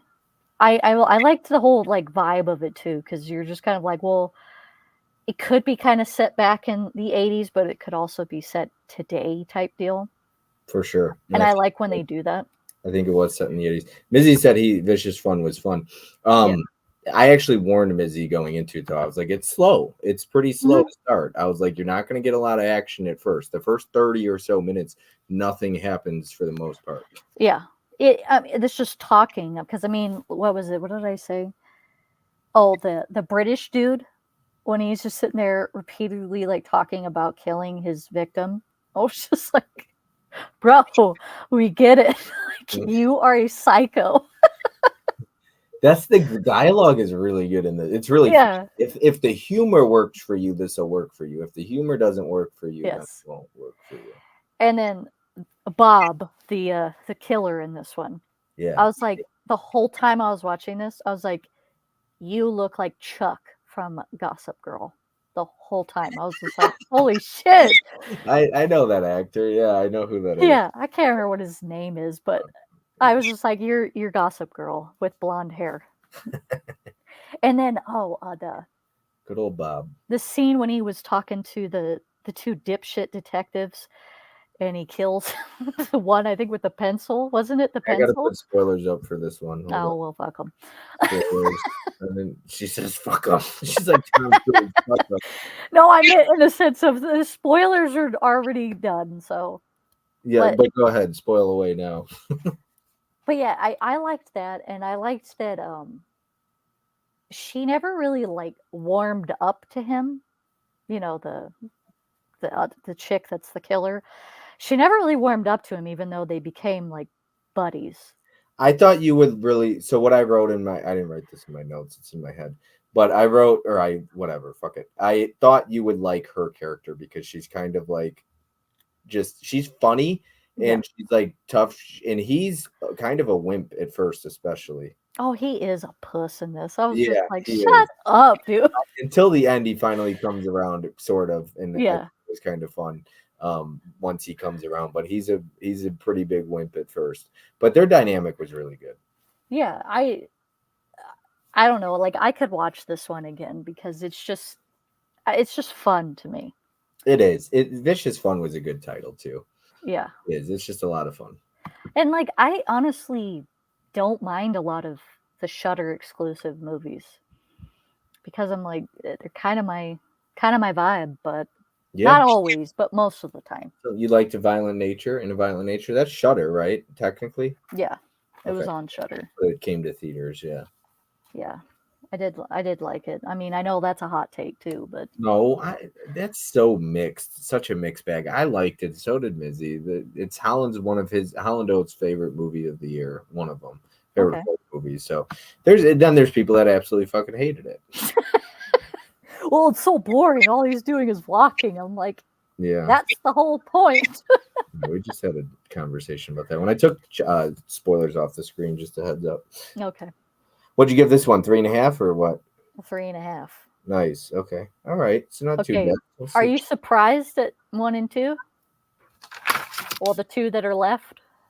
Yeah, one of the two. Not the one. No, I'm not surprised. I figured the one is surprising. The other one, I figured the one is sort of surprising because if people caught that I put a basketball emoji in the Instagram story, and I just didn't know if this would be too I don't know if it just wouldn't work for you, but I'm glad that it seems like it did. Maybe.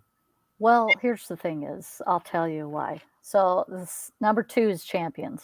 Okay, I figured as much. I figured you're number 1, so Champions would be right here. Yes. Came out last year. And I actually had that in my watch list for a while, but I always go through my watch list and get rid of shit just because I'm like, okay, I haven't watched it yet. Bye. Do you know what I mean? Maybe I need to do that. Jeez. I like Woody Harrelson, so I was immediately game for this. And I worked with special needs people for like almost 2 years in my early 20s. So when I was watching this, I was just like, yep. That's exactly how it is with them. They're the only thing that I kind of like didn't like was that they didn't show them as like when so I'll get to that. I want to get to like the points first. But my favorite quote of the whole movie was, "Please don't quote cat posters to me." I love that.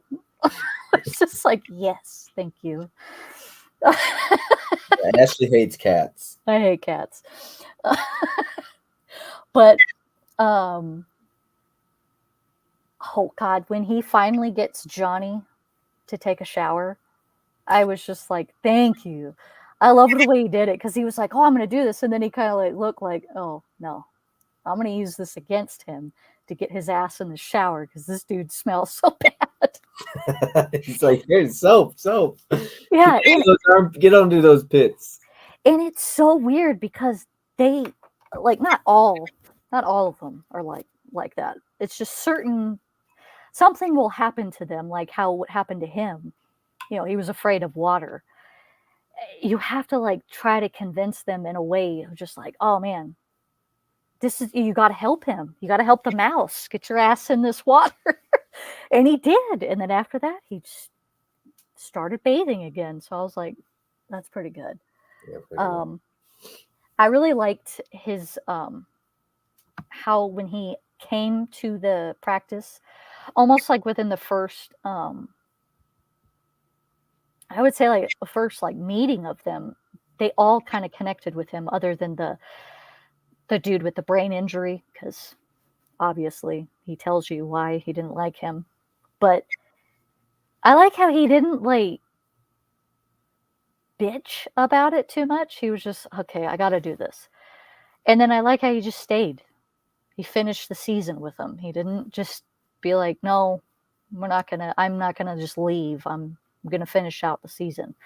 Because it's these, like, these types of people do not react to change very well. So when he was talking about going to Seattle and just kind of like bouncing on them and being like, bye, them being, I feel like they tone down their angriness because I've seen people like get pissed that somebody was leaving a job or something with them, and you're just like, calm down. It's gonna be fine. I mean, I get it, but I don't know. Watching this movie, I was just like, holy shit, this is like making me relive that job, but in a good way because I didn't hate that job. It was actually pretty fun most days. But yeah, and I liked his connection with the what was her name, Alex? Yeah, The girl, the woman. yeah, in which she tells him that she doesn't have time for bullshit. Yeah. It's just like, yes. Her character reminded me a lot of you.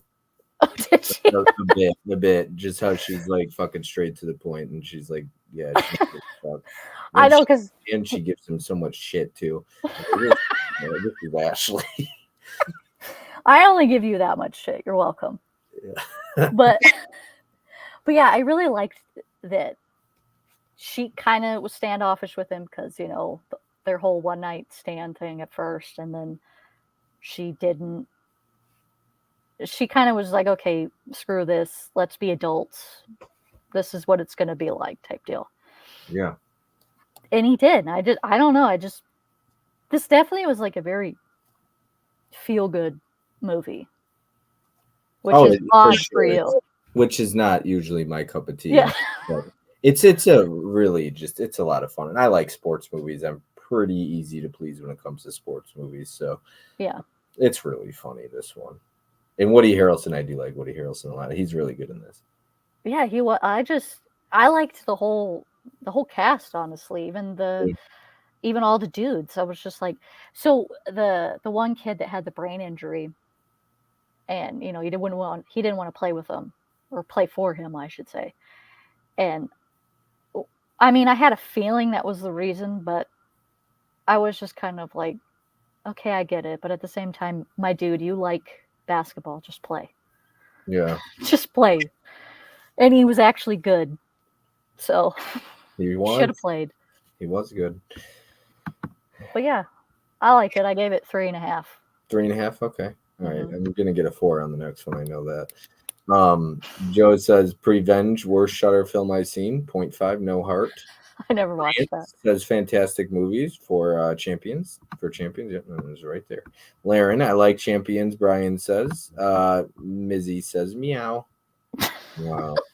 Never do that again, Mizzy. You're the one that said it, so. Champions was pretty damn good. Dell says, what's up? Gotta watch Champions. What's up, Dell? Dell, hey Dell. Lots of people just saying hi to Dell and hey chat. Okay, so we're all caught up. The chat's been quiet tonight on these movies. Maybe they haven't seen too many of them. I'm kind of surprised. I thought they would be a little bit more common titles, like some of them. I know Vicious Fun is a little bit of a deeper cut, but yeah. So, anyways, that was number 2. Number 1, I guess I could put it up there, huh? Because Yep. we know what it is. Number 1, go ahead, Ashley. The old hollers. The Hollers, yep. Which John Krasinski directed, by the way. Yep. Not technically his directorial debut. It's something. It was else. the second one. Yeah, which his first movie is. It's weird. It's like a documentary style or something. I don't know. Yeah, I don't think I've seen that one. No, I have not, and I probably won't. And I don't know. But yeah, The Hollers, number 1, Sony Classics Pictures. Is this a 4? This is a 4. Nice. I got 1 4. I got 1 4. Hey, you know how I rate too, so I mean, you only got 1 4.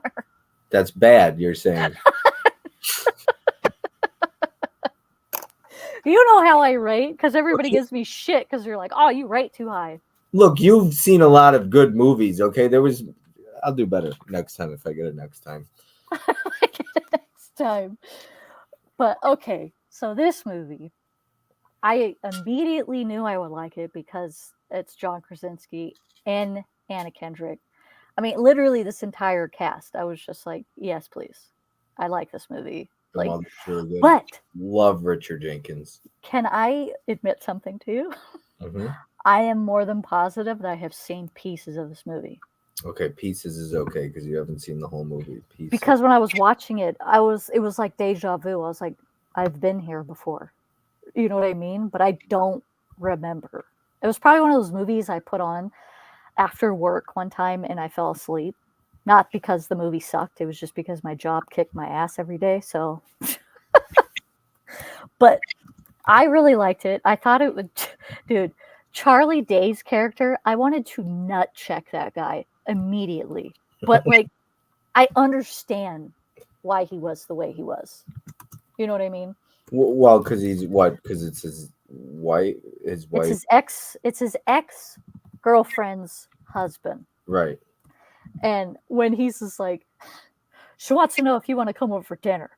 After, he's just been giving him shit the whole time. Yeah. I'm just like, this little dude. Because, like, John Krasinski is not a little dude. And he's just, like, looking down at Charlie Day. And I was like, this guy's, like, coming at him. And I'm like, hey, dude, he could just palm your head and throw you if he really wanted to. But, yeah. I mean, everybody's role just felt like a real person. Do you know what I mean? It's like, it felt like the family felt like an actual family dynamic. You have the one that leaves, and then, it's not that he hates his family. It's just, he just left and was just like, I don't want to talk to these people. But did you catch how dry this, like, the sense of humor is in this? Well, of course I did. It's definitely not slapsticky. That's for damn sure. This is more, it's almost like it's pretty dark humor in a way in some scenes. But dude, I was laughing my ass off in a few scenes. The whole bastard child thing cracking me up. When he's like, yeah, it's a bastard. He's like, you're going to make your son's going to grow up to resent you because you made him a bastard. Yeah. Well, it's not a bastard. No, that's a bastard. He's like, I was cracking up. I was like, they don't say that anymore today. He's like, I don't think people call it a bastard child anymore. He's like, no, I think they do. Yeah. Well, I loved in the scene when he's talking to his mom when she's in the oh my God, I almost said hospital. And she looks at him and she's just like, I like, whatever. I can't remember what Anna Kendrick's name is in this movie. But she's like, I like her. She's pushy because men need to be pushed. And I'm like, it's true. Because how else are you going to, like, be the provider if you're not pushing him type deal? But not in, like, a mean sense. It's more of just being like, dude, I know your potential and you're not. Because he wasn't there. And you could tell that, like, immediately in the first, like, scenes of the movies when he's just, like, drawing on paper and he's just, God, I hate my life type deal. But it's like, dude, you're an amazing artist. Go do this type deal. Yeah. But That is good. That is good. Yeah. No, Um, I do like that too, and I love the mother. Just she's great. oh, But she's man, awesome. she shows her acting chops in the scene towards the end when she's like, "I don't want to do this." Yes. The cow, because he just goes and flips the script because she's not like that kid. That's not her. Yeah. Because Um, she was putting on a front the whole time. I love that. I love that. I love when she says to each child, she's like, "Look out for him, he needs you." And then he comes, Yeah. "Look out for him, he needs you." And then she says to John Krasinski, "Look out for both of them because they both need you." Just Well, like who looks out for him, his it's wife. She true. says to her, Yeah. like you're good for him." Yes, exactly. And oh, one of my favorite scenes is so after the dinner he has with his ex, and she's like trying to jump his bones. I was like, dude, calm yourself. And then he Mary Elizabeth Winstead. yeah, he calls her because he's drunk. And he's sitting there telling her like, oh man, she looks so good. And I'm just sitting there thinking to myself, like, your girlfriend is about 9 months pregnant and you're telling her that some other chick looks really great. I'm like, oh my God, shut your mouth. Stop It's like, being okay, she stupid. just had a baby. Yes. And it's Like, just like, not God, something you say to a pregnant woman. I'm gonna put no. spoilers on this But just in case. I really love how she, like, because he hangs up because he sees his dad. And then she's just like, that was a weird fucking call. Screw this. I'm And then going. she just takes a cab all the way there and shows up in the middle of the night and just kind of like, well, what the hell kind of a call was that? And I just like how he's like, did you just take like a cab here? Yeah. And he's like, yeah. And I'm just like, I like how they kind of had like that moment of just being like, okay, we're good. And then he just like immediately starts talking about the baby. You know what I mean? Like, oh, are you okay? Like, I was just like, see, I mean, he does love her. He was being stupid, but because he thought he was complimenting Yeah. her because he No, was like, oh, I love you. no, I love you. Yeah, I've been there where I thought I was paying a compliment to an ex, and Yeah. the next day I found out it wasn't when she was still upset about it 24 hours later. So Yeah. men are really stupid at understanding their words too, like word choice, where we think we're complimenting somebody, but once again, we're different genders. We don't understand that. So it's like when we think we're complimenting you, it's like, no, no, you just actually offended her. And I'm thinking like, wait, hold Yeah. on, until I sit back and I'm like, oh. That's why she got upset. Yeah. I mean, that's to me, like when he did that, it was very realistic. And then her, excuse me, showing up like that, because I mean, I'm like, well, I mean, if I was in that position, I would do that too. Like I would just show up. I'm like, excuse me, you don't get to do that. You don't get to hang up on me and just be like, she looks really great, but I just want to tell you that I love you. And then you just hang up like, bro, what? Excuse me, I'll get on a plane. I don't give a shit. What are you talking about? Yeah. But But she looks great. yeah, she looks great. Like I was cracking up. This is when I showed Busy backstage. We were both laughing. I was like, bro, and Busy was just like, yeah, what is he doing? Yeah, he was just being a dumbass. But the other thing, what was it? Oh, well, to get a little deep, I guess you'd say, is when he's talking to his mom, and he's saying like how scared he is of finding out that it's twins, and how like scared of just worry, I guess you'd say, really. And he just kind of like finally admits to her, it's like, well, that's just one more person to fail, because he's constantly feels like he's failing everybody. And it's like, dude, if you were failing, I mean, I totally understand it's almost a good thing to have, because that means you're a good person. You don't want to screw up these children or your relationship type deal with this woman. But it's just like, my guy, if you were that big of a failure, she wouldn't be with you, and she wouldn't be having your kids. You know what I mean? It's just like, I get it, and it's something that you need to have because you don't want to fail your family, but you just need to breathe because you're taking it just way too far. But I don't know. I liked that because I felt like that's a very real conversation that a lot of people have, especially when they find out that they're a parent or Mm-hmm. going to be one. Right, it changes everything. Yeah. Yeah. But the last thing, I just really wish that they kind of would have let her live. Oh, the mother. Yeah. Yeah, because I mean, I get it because it's really weird. Life is super, super real, super weird when you're kind of like introducing the next generation. Like, she's pregnant. It's like one of the older generation always seems to pass. That is true. It's weird because I mean, happened in my family. It's like, wait, what? My sister had, granted, it wasn't my mom, but when my sister had her niece, it was about 3 years later. My niece's great grandmother passed away. So always Yeah, somebody. it's weird. Does seem like, I mean, that was 3 years ago, but yeah, I mean, or 3 years later after she was born. But Hmm. even it was really tough to, like. I think my sister was like, she's sleeping, she's in heaven sleeping or something. Yeah. She doesn't get it, like, where's grandma going? Well, yeah, because like in my family, my aunt passed away 2 months before my first niece came around. Oh my It goodness. was it was bizarre. It was like, wow, how does that happen? Like, and Yeah. I've seen other people's families, that happens like within right before it or almost right after it, kind of like how you said with your sister. I was just like, dude, that's just so bizarre how that happens. But I guess in making room, I don't know. It's just so weird. Room.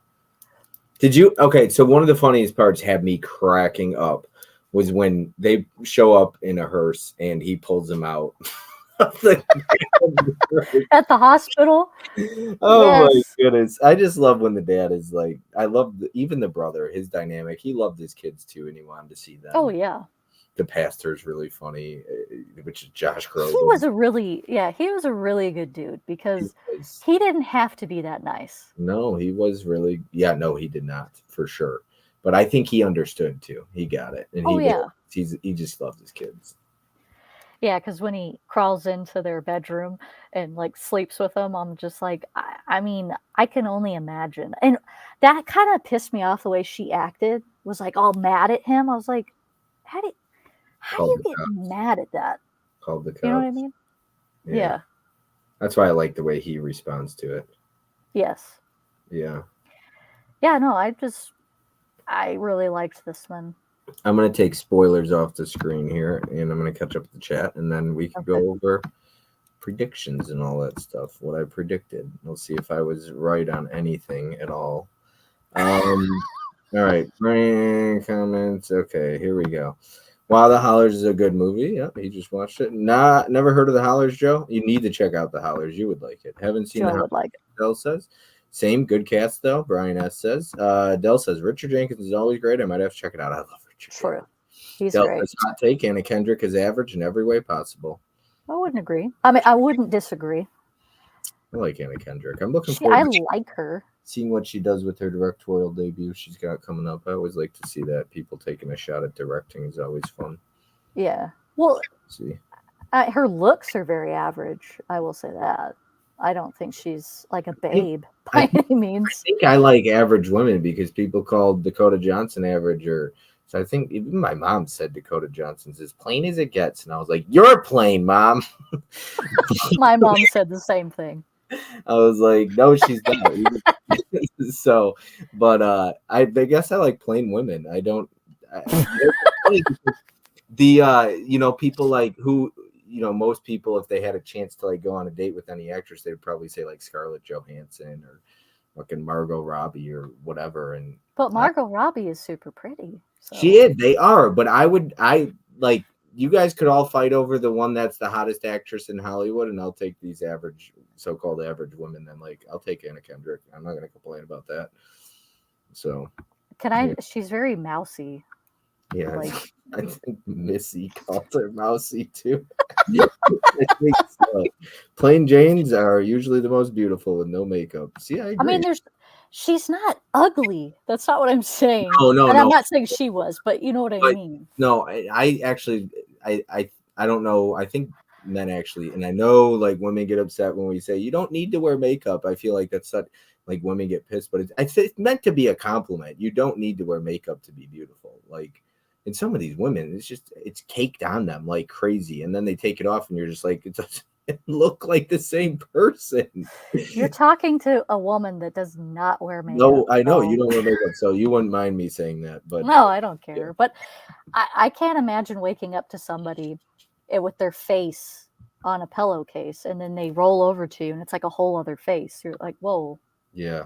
I didn't know your nose looked like that because you That's can. why I always talk about like when my mom's like, you need to lower your standards. I'm like, I don't even think I have high standards. It's just that I don't want to. Here's the thing, I don't want to wake up like if I'm gonna be with somebody the rest of my life, and like you said, you're gonna wake up every morning, go to sleep with the same person, and I'm unattracted to the person. I talked to you about this last week. I was like, can you imagine? Yes, I have the most amazing chemistry with this person. I love everything about her, blah, blah, blah. But every night or every morning I wake up and I'm like, Bob, you need to watch Shallow Hal. okay, I enjoy Shallow Hell a lot. I love that movie. Yeah, but I'm sorry, I'm not gonna. Attraction. When people say, "Oh, it should be the last of your worries" or something, I'm like, you have to be attracted to somebody. Don't give me that shit, okay? You want to date somebody that you genuinely think is ugly? You think that's gonna work out? Like, oh, she's great though. Her personality is great, but she looks like the Hamburglar. Like, come on. She's Grimace over there. Yeah. Dakota is mousy but cute. She is mousy. And I don't mean that as a bad thing. You know where mousy comes from? Like, explain mousy as a female. Mouse, they kind of have resemblances of a mouse. Mouse. Okay, mousy. Okay. All right. Yeah. Are you talking about the jaw? Like, because Dakota has like real strong cheekbones or whatever. Like, so. I told you she's a thumb sucker. So that's her mouth and her eyes. There's something about the shape of her eyes. Okay, no ill will towards Dakota tonight. I know you love Dakota Johnson. Anna Kendrick isn't ugly, nor is she that great an actress. She's generally just there like that one coworker you see every day but never talk to. I agree. I don't think she's like the world beater of an actress, but I don't think she's bad. Kind of like he said. I mean, I don't think she's bad. She can be fine as a supporting star. I agree. Do you know what always annoyed me about her, especially after the whole Pitch Perfect movies? When she was on that one show, I mean, I know she's very sarcastic, which, I mean, I can appreciate because I'm the same. But, like, she genuinely forgot that she was in the Twilight movies, and I'm just going, you were in 5 fucking Twilight movies. How did you forget? She forgot that? Yeah, she's one of Bella's friends. Do you believe her? Sometimes I do with certain actors because I'm like, what were you on? All right. That's interesting. See, I don't know. I don't know if I believe that. It's hard to believe. Right? Like, what were you taking during that 7-year period or whatever? Okay, so my ranking, how I predict yours. Okay. Number 10, Untamed Heart. Number 9, Indecent Proposal. So I was okay. I knew those two though weren't going to work for you, I guess, afterwards. Everything else I was like, okay, I think she'll like a little bit. The Champions, number 8. 7 Vicious Fun. 6 Savage Streets. 5 + 1. 4 Cocktail. I was wrong. 3 A Million Little Pieces. Number 2, Night of the Demons. And 1 The Hollers.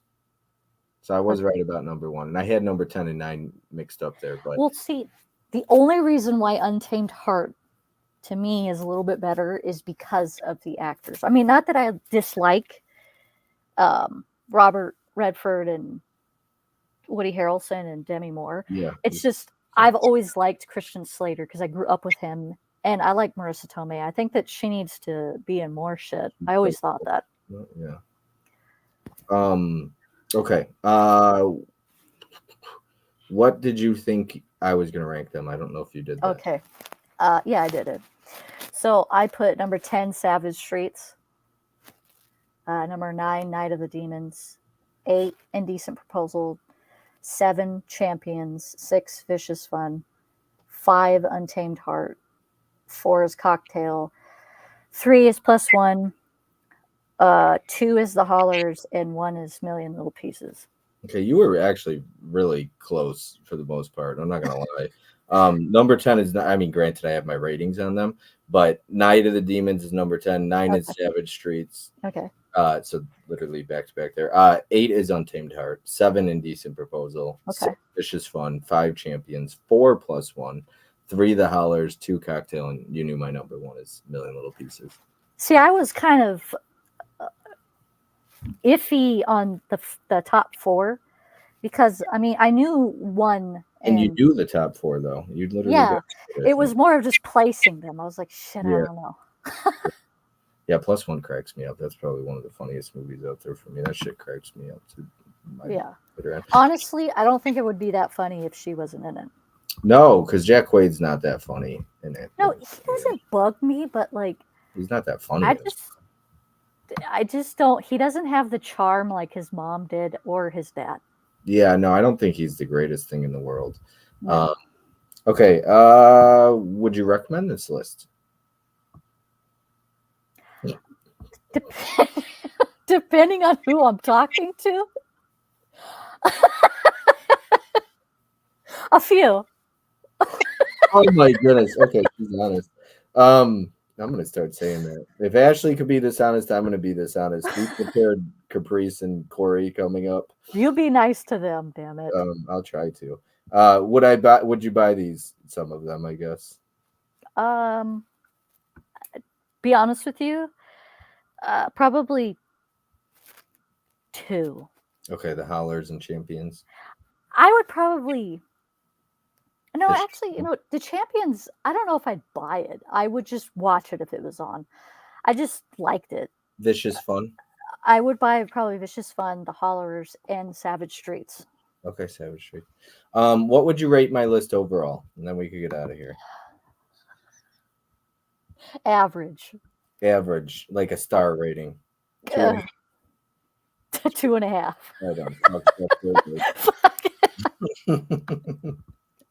I'm glad she's laughing at least about it. Anna Kendrick is cute. Dakota is better than cute. Anna is a better singer than I expected. She is actually pretty good. Cups. Don't like when actresses ignore their movies. I do not either. Yes. Thoughts on Legends with Tom Hardy? I've never seen it. Right. I don't like when they do that either. That's why, like, if I met Jennifer Aniston, she was like, "We're not going to talk Leprechaun," I'd be like, "Oh, fuck you." I'd be like, "It's like." Honestly, I'll talk about Grizzly with fucking George Clooney and Laura Dern. They did it. You can't deny they did it. Right? I mean, even if they're in the first 2 minutes and they die, they're in it. Yeah. I mean, and he always says like, no, Attack of the Return of the Killer Tomatoes is not. I didn't. Like, I know he denies that, and I'm like, your first movie outside of Grizzly. Like, what the fuck? You want to deny all your movies? It's like James Cameron. He did Piranha 2. Piranha 2. Spawning. Like, I don't know, man. I get that you don't want to say it's your first movie, but I think Piranha 2 is technically his first movie, not Terminator. Yeah, I think so. Piranha 2 would be, because I think it was like 80. But it's like, why be ashamed of that? You learned from it to make a better movie. So I think a lot of times directors like Ty West denies Cabin Fever 2 because I guess when people come in to help finish their movie or they didn't get necessarily to say what they wanted to say, like if it's not their complete movie or their version of it, I guess that's when they get pissed. But I'm like, you still worked on it. Like, don't here and act like you didn't. Your name is attached to the director credit. I don't know the scenes behind what went on behind scenes, but as a fan, I see directed by Ty West. I don't know what you want me to tell you. So yeah, that's stupid. Bob, what do you like more, Embattled or Warrior? And Warrior is one of my favorites of all time. I love Embattled too, but yeah. Ashley, there's the laugh. I was laughing quite a bit. You're welcome. Like Plain Jane, Parker Posey, and Kristen Ritter are 2 of my favorites. I like Kristen Ritter a lot.